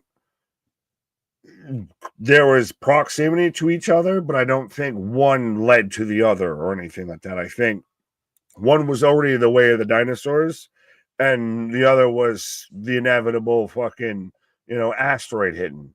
Yeah, no, it really is. It becomes the iceberg in the ocean. Right? I mean, again, I'm kind of indifferent. about it because we talked about it. I mean, I feel like, man, I watch streamers that go live with AEW merch on, and when you say to them like, "Oh, do you watch Rampage?" No, I don't watch that shit. Nobody watch that shit. Tony doesn't care about it. Why would I care about it? Oh, do you watch Collision? No, I don't watch that either. Well, you watch one third of their programming you pay attention to, but you're a diehard fan and know it's the best wrestling in the world. They know what's going on versus, Right? So it blows my mind. And I mean, again, if the fan base feels like the booker is indifferent mailing it in on a Rampage, and again, I think they missed a huge opportunity because it should have been Ring of Honor Rampage. And you didn't have to do anything, just change the name of the show. You already had the time slot, and then you just book the guys you want in there. That's all you had to do. Easy fix. And it could have helped your company in so many ways. But here comes Private Party. Right, but that's why I asked the question of, are we mad or are we disappointed? Because this could have been a lot more. This had the potential. This was a TV slot that you had etched out and everything that kicked off initially with the return of CM Punk to pro wrestling and everything. Like, this started at the high of highs and everything. Or are we just, fed up with it because it's just gone the way of the fucking dinosaur of you've just drilled this into the goddamn ground. It's like it's kind of like the saying, right? You get in what you put out. That's hilarious. You can't always get what you want. Right? But like, if you're not going to put the effort into the show, it's not going to give you rewards that you're hoping for it, right? Like, you got to make the show matter. You got to make it live once in a while. You got to sell us on what's going to be on that show, but legitimately. Not again. You got your Thunder matches. Like, if you want it to feel like Thunder, we're going to treat it like Thunder. That's the way it is. Yeah, and that's I think the biggest thing of. All right, so you're going to bring the Jarrett Hogan shirt to the merch store. I want AEW Thunder or something like that, because that's what this has been a little bit of. It's one of those it had the promise, it had potential, it had a slot, and you just let it wither amongst your fingers. Right. As we got Private Party taking on Jobber 1 and 2. Private Party has. Oh no! Well, that's Buddy. That teams. That's Alex Price. That teams with Cole Radrick. That doesn't like me and everything. That is Alex Price. See, I remember once, like, we're gonna get Nick Wayne versus Hook tonight, and it's remember when a lot of these fuckers actually were decent, like Billy Starks, etc. I was watching Ring of Honor last night, to where Blake Christian comes out now as like Vanilla Baddie and everything like that, and it's just like, y'all want to say how the mighty have fallen. Like, I remember when these fuckers were main eventing like GCW shows, and we were tuning into watch those shows versus AEW, and now they're just afterthoughts. Like, well, I mean, again, and like, you want them to feel like a big deal. They become your world champions, and you don't really do anything with them as your world champions. And then, as we get to 1, 2, 3. Oh, already? Yes. God damn. But like, again, they come out, they're humping the air. Isn't there a huck to it in the face of you using GCW talent in Hammerstein on an AEW show? On the last Rampage, is GCW talent getting used on an AEW television? That's the advantage of being a fucking freelance. You can't stop it. Yeah, but I do think that's a little huck to it. Oh my God, these jackets, bro. These jackets. We need these jackets. I don't know. I haven't seen the jackets. The big rivalry between Bowser has in the chat. As the Private Party's been feuding with Leo Rush and Action Andrade. Leo Rush getting action over more than Jericho. I don't know. This has just made me think of Bailey versus Jada Parker right now, which is peaches. Top Flight out here. Now we got a bit of a fight with Top Flight. They're going to add this to World's End, Nick. Triple threat. I told you we still got a Rampage. We're going to have Failure to Launch versus the Bowser Patrol. Those jackets are hard. Like I said, I saw before and I couldn't think of it. They literally look like something out of like Mario Party and everything like that. But I'm just out here like peaches. It looks, it's so funny. And he's such a little guy. So he almost looks like a fucking Pokemon. Who's that Pokemon? It's Leo Rush. It's Big Nick. There we go. 100% of Skater's boss. Who's that Pokemon? As I got Powerhouse Hobbs backstage. I wish so much that I actually gave a shit, or that I felt like him versus Takeshi at World's End. I know has the potential to be a really good match. I just wish I gave a shit. Like, I wish they had made it matter. Because is it just me? Or it doesn't matter? Like, it's a failure to launch. Like, I know it's going to be a good match. I'm not invested in it at all. I really, like, it's still crazy to me of how much AEW has talent that you would say is theoretically homegrown and everything that they could really formulate around, and they just choose not to because I guess they don't have, the buzz, the swag, the pizzazz. As I got Thunder Rosa coming out right now. She's going to get her obligatory one win of the month right now as she's taken on. What she's even taken on? She's taking on Layla Gray, who, again, I know for those who have probably watched Ring of Honor religiously and everything like that, know that Layla Gray's still been out there and everything. But I feel like Layla Gray's, 10 years turned since the baddies and everything died. But Thunder versus Layla Gray, let me know who you're taking, folks. Let me know who you're taking as, again, how you feel. I guess at this point, does anyone out there have any highlights, any memorable moments to them or anything from Rampage, of the whole history of this show? Like, is there anything you look fondly back on? Like, we've gone from, what was it?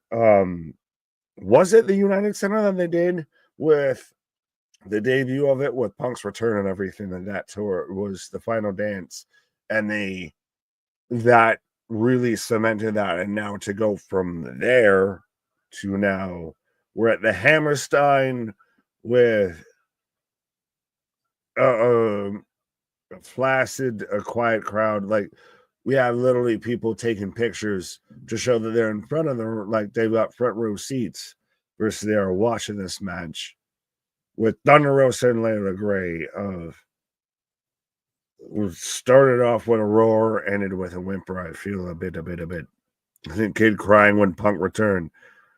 Was it? No, it was a full-grown male. Oh, yeah, it was the dude that was up there. Yeah, dropped my little pretend ring. Yeah, it was up there of, with the mask, the cry face and everything. Yeah, no. But that's crazy that we've gone from there to where we are now with Rampage. And is it almost indicative of the talent that's used on here?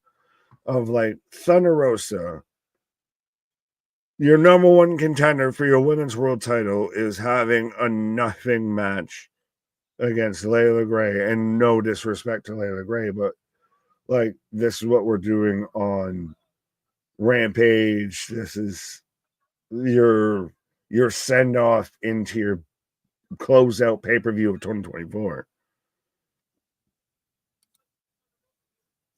My fault that I say kid, the grown-ass man crying over Punk's return. Yes, there you go. Put some respect on the man's name. Listen, everybody's out there feeling emotional when it comes to wrestling. Trust me. That's part of how wifey learned I was so passionate in my love for pro wrestling, because it was one of the first times. It was actually I think the first time she was over at my apartment and everything. And we were watching WrestleMania together. Speaking of my other wifey, hello, of I had to come back for this story. right, no, we were watching, it was Kofi Mania and everything like that, and I fucking celebrated on a linoleum floor in sweatpants and almost ate shit into a fucking door frame and everything like that. So that's how she knew I was all about the wrestling, because I almost KO'd myself in the middle of WrestleMania. And she's like, that's the one. That odd fish that runs into the fucking into the fucking tank, he's the one. Right? That's hilarious. Yeah, that's quite the first time over. Yeah, well, especially like I said, I was on the South Most and everything of watching WrestleMania, and yeah, I lost my mind and just and almost was a hospital visit. This is funny. This comment here from Jose. I don't think it's true, but this is my first Rampage. Has it always been 1 hour? You picked the good first one. You picked the last one. Is it crazy that the CM Punk moment was its high spot? The best Rampage moment in history, and one of the best AEW moments in history, is the Punk moment. I'll never forget that. That's the most depressing thing to say about anything ever, I think, is its highlight is its birth. Right? Like, I've watched. It's been nothing, literally nothing but downhill since. Like, dude, I remember the excitement the day of, the buzz that, it was going to happen. And then I remember covering it live, and the show starts, and it's just quiet. And the crowd starts cheering, and then the music hit, and the place became unglued. It was one of the best things I've ever seen. But it never, like, that was it. That was your peak. You that should have been your last episode. First and last. The first and last episode of AEW Rampage. Yeah, we both had the same idea. As long as it wasn't a Brock Kofi finish, my guy. No. Like I said, that's still apparently I won her over with. That's the one when I almost took myself out from celebrating of Kofi winning. Right. She knew I was about that life. Yeah, a little trouble in paradise. Yeah. SOS. Yeah, help. AEW returning to Daly's Place January 25th, Collision. I think they should do it. I think Daly's Place is their home. It's got a vibe about it. I really think that going back to Daly's Place more often is a good visual for the TV audience. I like, though, that they've gone to the smaller venues. We've said this for literally years at this point, and finally they're listening. Now, granted, it's still interesting when they go to, and I'm quoting numbers I've heard here of when they're like showing up in Charlotte at a venue that can seat 12,000 and they seat 2,000. That's still a little interesting. Trust me, I love Kofi. Jamaican me crazy, yo. You're Jamaican me crazy out here. I'm stuck on this whole Kobe thing. No, you're good. Broken neck.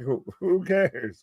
But yeah, that they're going to like Charlotte and everything. They're going to these venues now. Like, this is what the umpteenth show at this point that we've seen in Hammerstein that they've recorded. Yeah. So it's not a bad thing that they're going to smaller venues. Is it crazy? They're going smaller venues, and then you get TNA announcing they're doing bigger venues. First off, kill bitch and the click you claim. Fair enough. That's why I signed with Papa Paul. You right? You con motherfucker. Make money. Right. No Collision this weekend for AEW World's End. Yes, Robert, we will be here live. We are looking forward to a fun show. We hope it delivers. I know you're excited about it. I know some people out there are also excited for it. I'm excited for it because one way or the other, it's going to be interesting. A lot of the world as we know it, and I feel fine. You thought I was going to sing the Tony Khan got to learn from his mistakes, right? He might be like unable to see his failings. That I think is one of his biggest downfalls. Is he thinks he's doing phenomenal. Like if you had a sincere heart to heart with him, he'd tell you how amazing he is doing. It's the silo that is AEW, and that's the issue of whether it be the fan base that they pay attention to, whether it be their own talent, what have you. Of they've built their own silo of it, they've built their own echo chamber and everything. Versus you listen to somebody who we're still here watching. We're literally as much as we've blah blah blah and everything towards Rampage and everything. We're here literally. We've watched.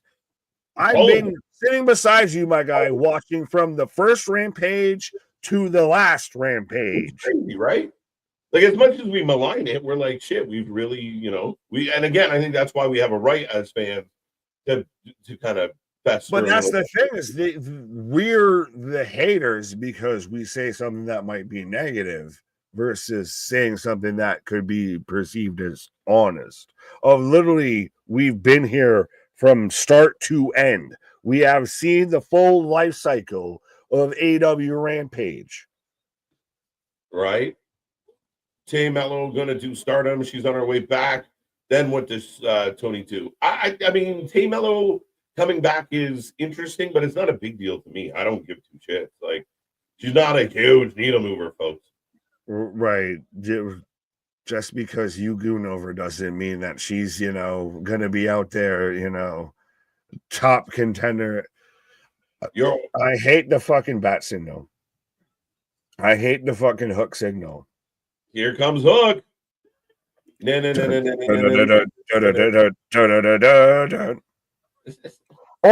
you think you had a dad? Morning, Matt. Look, man. I didn't have a dad until my mom's Christian. Is Statlander loses to Mercedes back to back? Oh, she is. Yeah, that's the sad news. Yeah. And she totally is gonna. Well, and point proven though with what I was saying earlier and everything like that. It's crazy to me that we've seen Blake Christian, Nick Wayne, like a lot of these guys that we saw in the independents were like, especially when we're watching GCW and everything like that were having standout matches constantly and everything. And now they're cannon fodder in AEW. I give you a Rampage moment that I liked. Sky Blue and Julia Hart versus Statlander and Willow.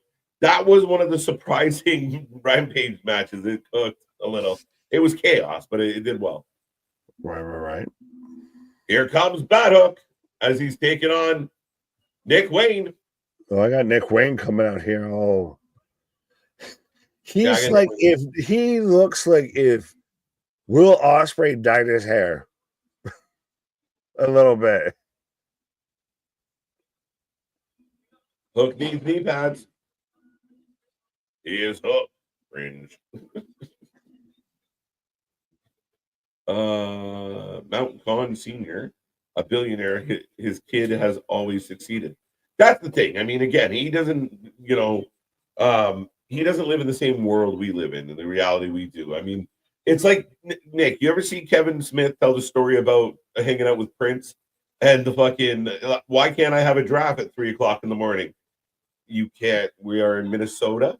You can't have a draft at 3 in the morning. That's Tony Khan. Like, that's the reality Tony Khan lives in. Like, it's a different plane of existence. They don't function like you and I. It's like, what do you mean I can't have anything I want? No, trust me. I love that you mentioned Kevin Smith because I'm a big fan of Kevin Smith. But, right? Yeah, it's 100% aspect of he's in an entirely different realm of this. So when we say action figures, it's because we view it as literal action figures.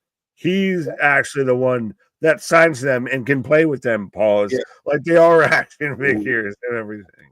Oh yeah, you got the new 2K. I got the new Kenny Omega. Like, what do you mean? Right. I've got the PlayStation 7K. Before you got the PS5.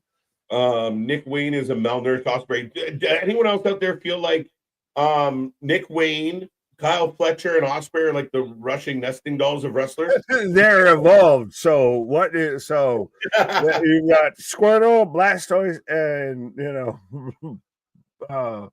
no Squirtle, War Turtle, and Blastoise. There we go. There you I'm go. terrible. I was being a terrible nerd. There you go. You got there. Nick Wayne's hands are tan as hell. What is it with AEW? We're pointing out spray tans now. All right. Nick wins. What is the next step of the operation? Roll Tide, you're going to have to give me some context on that, buddy. It's the same thing we do every night, Pinky. Try and take over the world. Exactly, right? Maybe wrestling can help him be realistic. We can help him. I don't know, because there's so many yes men around him, right? It's like, no different than when Vince surrounded himself with the fucking Johnny Aces of the world that just, yes, Vince, yes, that's great, Vince, yes. Yeah, so in 10 years we get the indictments. But no, it's very much of he has surrounded himself with glad-headed yes men that have no service to anything, as we're taking the contract, the clipboard to there you go. Bryce Strindberg. Yeah. Stuck in the patriarchy out of ringside. Christian, Kip, and Nick Wayne's mom's got it going on. Also kicked out of ringside. It's crazy to me that she's the tallest member of this whole fucking faction. Athlete, quote unquote. She's the heavy in this faction. Yeah, she's the heavy, all right. She got him heavy. That badonka-donk. Yeah, she's the heavy, all right. She's got that Damian Priest Christmas sweater on. I'm here for milk and cookies. This is our main event that started with 27 minutes left on the clock, too, by the way. Dear Jesus, Lord in heaven. Like, what have I done to offend you that you have given me this? 100%. KJ with Rampage going away. Do you think they'll have Battle of the Belts? Why do you feel about that? Like, that's another thing that nobody gives a shit about. Why are you taking something that at least they kind of gave a shit about and replacing it with something no one gives a shit about? Do you feel like if they had treated Battle of the Belts like WWE treated Saturday Night Main Event, it would have had a hope in the beginning? But because they never did, it was all throwaway matches. Barely any title changes. It was garbage from the onset. They never. I don't think they had even the infrastructure or the patience or anything like that. They had nothing set up to where they could have held that anywhere near to that with the Battle of the Belts. If they would like to go actually, that would have been the only best time of when they were doing the Von Erich stuff. Remember when that the movie came out and everything, that Iron Claw. Yep. That's when you could have done some old school WCW, Battle of the Belts and played to the homage. Well, then you do something like that. Mm-hmm. That ship's already fucking sailed, sunk, and is at the bottom of the goddamn ocean, and some billionaires in a fucking scuba tank to try to go and visit it and shit like that. That's already done, dusted, moved along. Right. Robert saying Battle of Belts is out of the way. So, again, when they first announced they were going to do it and they're obligated to do it with their contract, but that's great. But they just never really delivered a really good Battle of the Belts.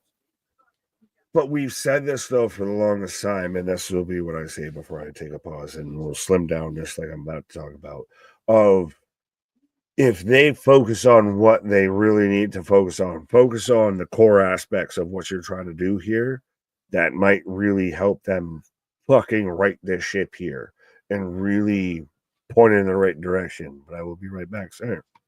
Absolutely. Shit. But folks, we are in picture. Nick taking a pause for the cause.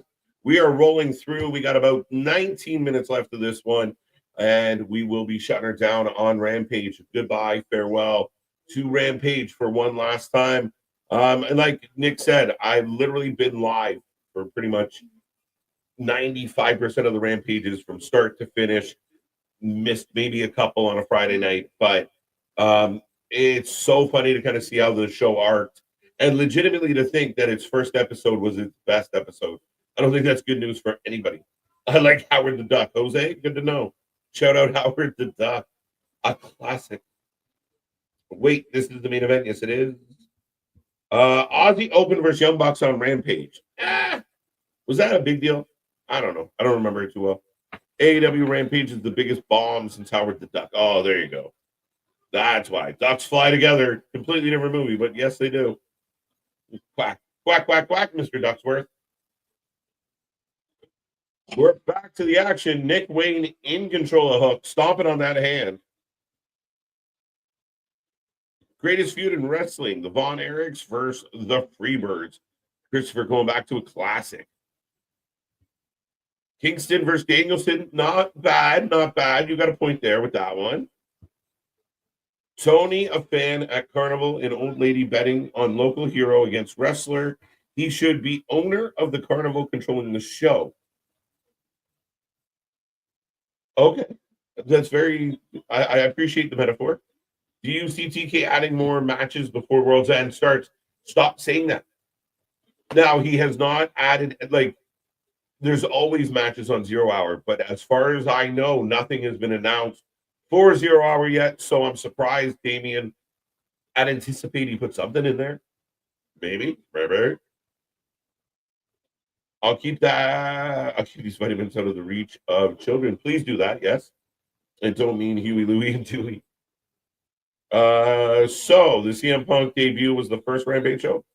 Was it not? I'm pretty confident it was, right? I remember watching Rampage when it was stacked in 21 to 23. Howard the Duck movie was awesome. Yeah, going back to my childhood. CM Punk debut in Rampage. Whack. Nick Wayne been given some of these I got to read before I click. Vintage classic Freebirds with the Von Erichs. Remember when Hayes turned face and became friends with the Von Erichs? Yes, but any part of that, it was all tape. That was before my time. Curious, will they actually show the AEW World Championship tomorrow night? Again, Kyle, it is a weird thing. Optically, for wrestling fans, like the symbol of your champion is that belt. So the fact that you haven't seen the AEW World title on the shows at all for a month blows my mind. I don't recall that being a thing. Like if somebody was out, but you'd still like it's just a weird vibe that you don't see their world title. It is such an important piece of symbolism that just absent. And so will we see it tomorrow? I don't know. And it's not even the suitcase doesn't look believable that it's in there. What happened to Jake Atlas? I don't know. Suplex on the apron. Down goes Wayne. What a move. Has anyone seen the AEW Championships? No. He put it in a suitcase and we never saw it again. It's a weird decision. And he doesn't really, to me, he hasn't really explained why. Maybe he has and I missed it, but I don't get it. I don't get it. So I've been to the first episode of 2 of the 3 weekly AEW shows. So it's on you. You're the Hex. And I feel like AEW is justified completely. No, absolutely, absolutely. And that's what we say all the time here, MDB. And I know you know, but because we watch so much damn wrestling, I mean, I feel like we've earned the right to have our 2 cents. And I know at times people think we're just hating on something like AEW, but I've seen every minute of it. I don't know what to tell you. I was there cheering when it was cooking, and I'm here fucking losing my mind when it's not. So I'd like to see them get their shit together in 2025. I'm going to be here every Wednesday. Remember when Hayes invited the Von Erichs? No. Yes, actually. Held the 6-man trophy with them. What? Try as they might, but Nick Wayne's mom will never be a baby doll. It's a good match, though. Decent match, anyway. Ring of Honor Rampage should be live for 2 hours from Daly's Place on Thursday. AEW special shows like Quake at the Lake or Winter Who's Coming should be 3 hours of Dynamite. Stop that. I don't want to see Dynamite go anywhere near 3 hours. I know Tony's going to be extremely tempted, especially now that Raw and SmackDown are 3 hours. I think Tony's going to want to try and keep up with the Joneses. I just don't think he has the brain power. a 3-hour Dynamite could kill people. Like, it really could send you into such a depth of depression by the end of the 3 hours that we're not here at the end of the show. That's terrifying to me.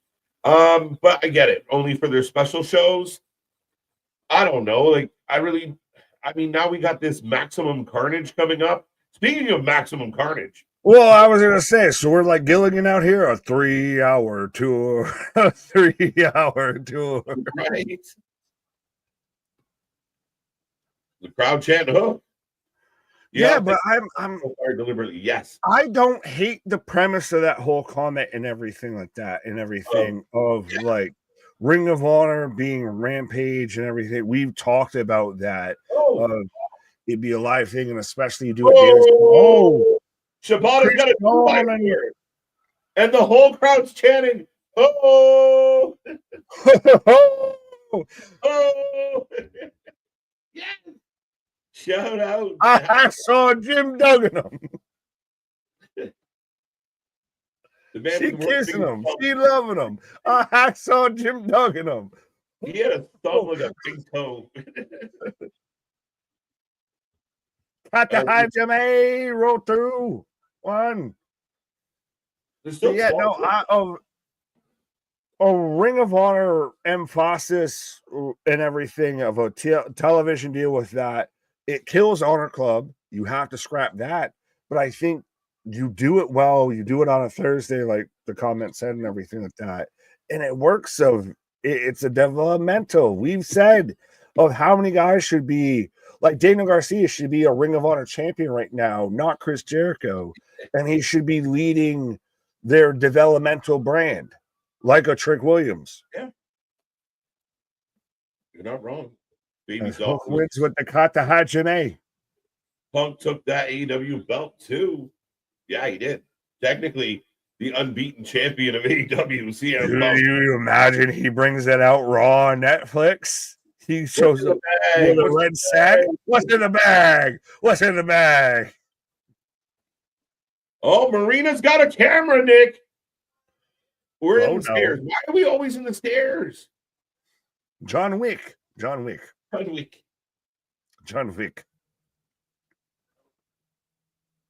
So Darby's getting beat up by the Death Riders. Actually, that literally looks like a corpse of Darby. That doesn't even look like Darby. Oh, they're gonna Pillmanize him, Nick. They've poisoned people, and this man gets off easy to an extent.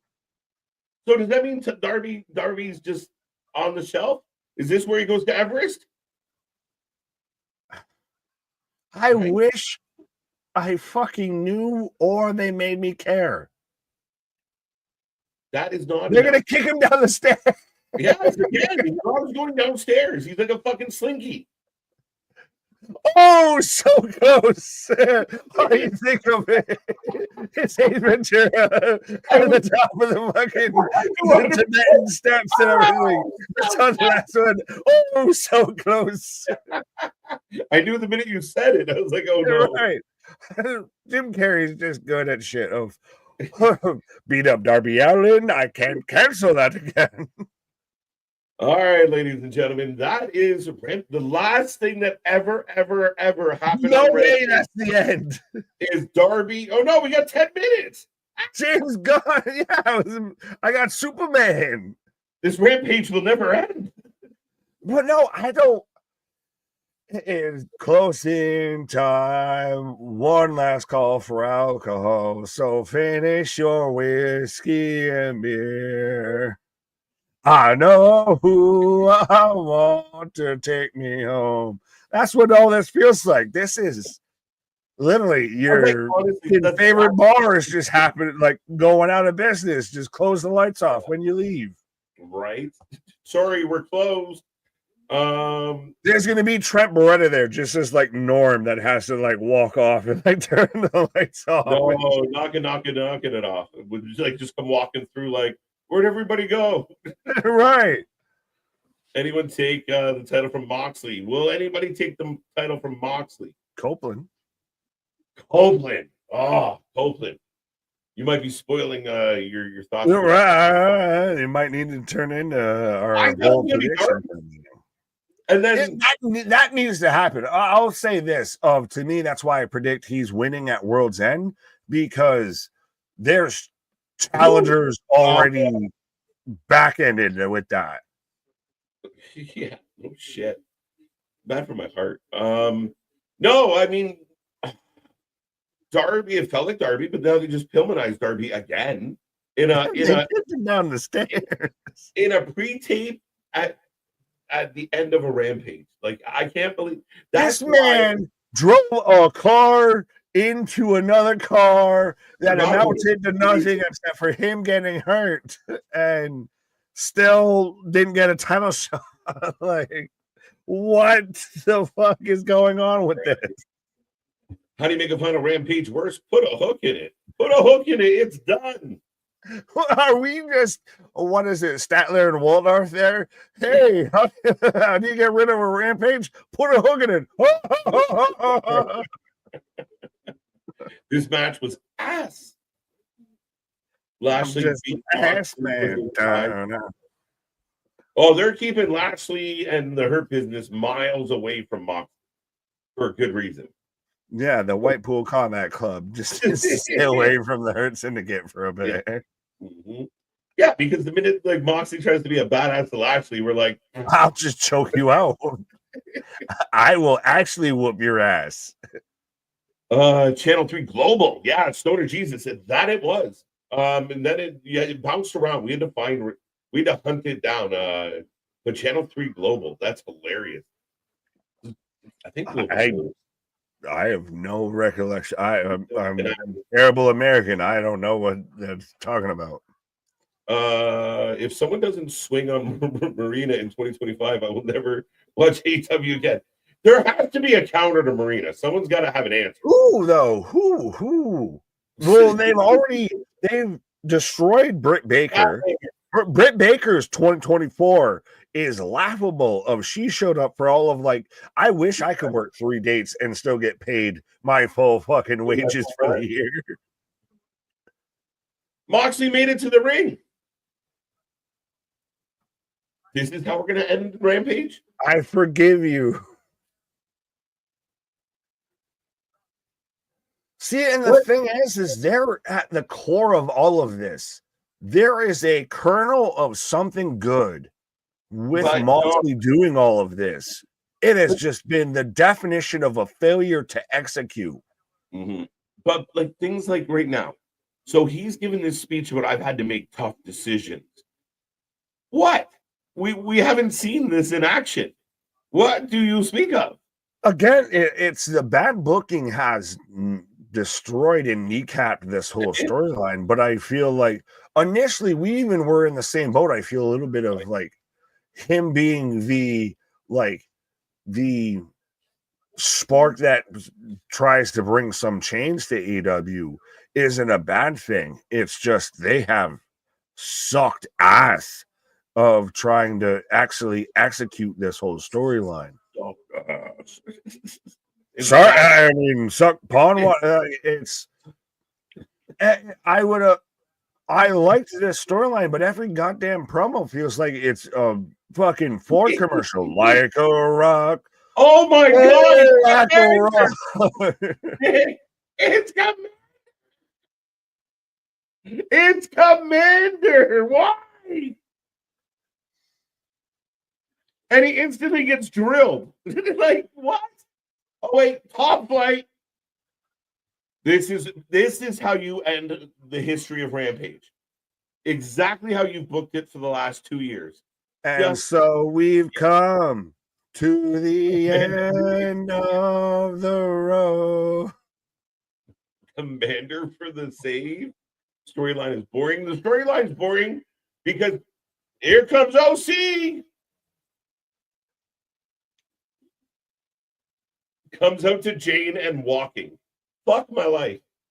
Well, would you prefer he do that or the Jeff Hardy do?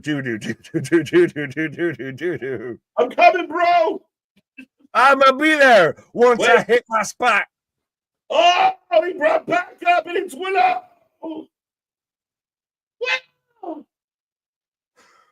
Oh, Marino. Speaking of Jeff Hardy, Willow. See, you needed an equalizer. Yeah, speaking of Jeff Hardy. Oh, Adam Page is here. So this is how we're ending. This is the second person we've seen wear overalls tonight, but she somehow feels like she's wearing them more childish than buckwheat. I'm out. I can't take this show seriously. So the three challengers for Moxley's title show up.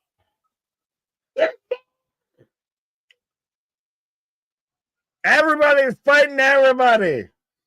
This is the last visual of Rampage, man. Excalibur's in the ring. No, I made that part up. What? Who the fuck? At this point, I'm losing track of who's getting in the ring. Wrestlers are. See, this is the thing, though. They're trying to make Rocky Romero. They're trying to make this feel like this whole story's been like them taking over AEW, and it fucking hasn't been. They're trying to use the last visual to sell this on a story that hasn't been. Christian's up in the crowd. They're spotlighting him with the contract, watching him. Like, this is that, like, this is your, the best Rampage ever. No, I like Anthony's. Oh, what's this? How did we get here? This? There's bullshit everywhere. What's this? There's bullshit in the air. Pac and Yuta are pushing around production. They're selling this like this is the NWO showed up, and this has been the Ono showed up. Like, what are you doing? Oh, Pac's got a stick. I got a stick. No. I got a stick. Yeah, I got a woman stick. Is it literally the Death Riders are killing Rampage? Voldemort? Moxley is he who shall not be named. There's no lights. The lights are off. How did we get here? The lights were, I know who I want to take me home. Closing time. Turn off all the lights and let you go in. It just kills me that your world champion squares off with Commander. Like, this is bullshit. The camera can't see anything. We spent an hour and 15 minutes trying to get this pay-per-view over, and somehow in 5 fucking minutes they've killed it. Okay, the Death Riders are leaving. The power is out. People might be still fighting. We don't know, but they're still fighting, but we're going off the air. Goodbye, Rampage. Let me know who you're fighting. I'm kicking my own ass right now. This should have been, like they had so much time to do this. Why now? This is just, we're in the production truck. Why are you in the production truck at the end of the show? I think they're gonna fuck with the countdown of World's End that you can only see on fucking Triller TV and everything. When I hate to play, why are you doing all the cool shit now? Do all of this beforehand. This is literally, they're doing NWO in fucking an hour, in 5 minutes. Why did they do this months ago? And why would you do it now? Like, when they said he was going to take over the whole TV. That's what that should have been. That's what it was. That was more of a takeover than the takeover. Right. And even JP, yes, they Sopranos us. Except the Sopranos ending was a hell of a lot more compelling. Oh, really? Is he compelling me? Is he compelling me? It just, is it blacked out? Yeah, no, what happened was Moxley essentially, basically the bad guy took over the production truck and pitched to the pre-show. Like the road to World's End. Yeah, the countdown. Literally. Like every other bad guy. Even on Rampage, it doesn't even get a proper burial, a proper send-off. It is just a pitch and a segue. It is the Sunday Night Heat. the WCW Thunder of all things. And now we can finally say, in nomine Patri et Filii et Spiritus Sancti, there goes the end of Rampage. Of it has had a stake thrown in its heart like Nosferatu, and it is over and ceased to be. Robert gives it a 6. And I agree with this. I mean, again, there's some optimism in there. Like, it's just, it can't be Commander that comes out. You need somebody. No. Of all the options. Of literally all the options. They did more in 5 minutes than they have in the last month. It's the first time that Moxley's crew seemed disruptive. And then literally, we said it. Well, yeah, you said it earlier, and I agreed with it. Of the takeover that was supposed to happen. We literally just got it now. Like, they did the NWO in 5 minutes instead of the 5 months that they had. Yeah. I like this ending, but what the fuck? You saved the coolest shit for the termination of Rampage. And again, it was so funny. But yeah, now they're gonna sell it. The Death Riders killed Rampage. Not the station. Like no. 4 out of 10. I'm watching the wrestling for life from start to finish after bed. Good choice, Antonio. Yeah, do it. I was like, we'll put you to sleep. Anthony, well, fuck. Rampage, now I'm trying to find the fucking pre-show. I thought it was on trailer, and apparently it's not. I'm trying to find the pre-show. No, I think it's on TNT or TBS, one of the fuckers. No, it's not, because I'm on Ready Player One on YouTube TV, so it just said fuck you.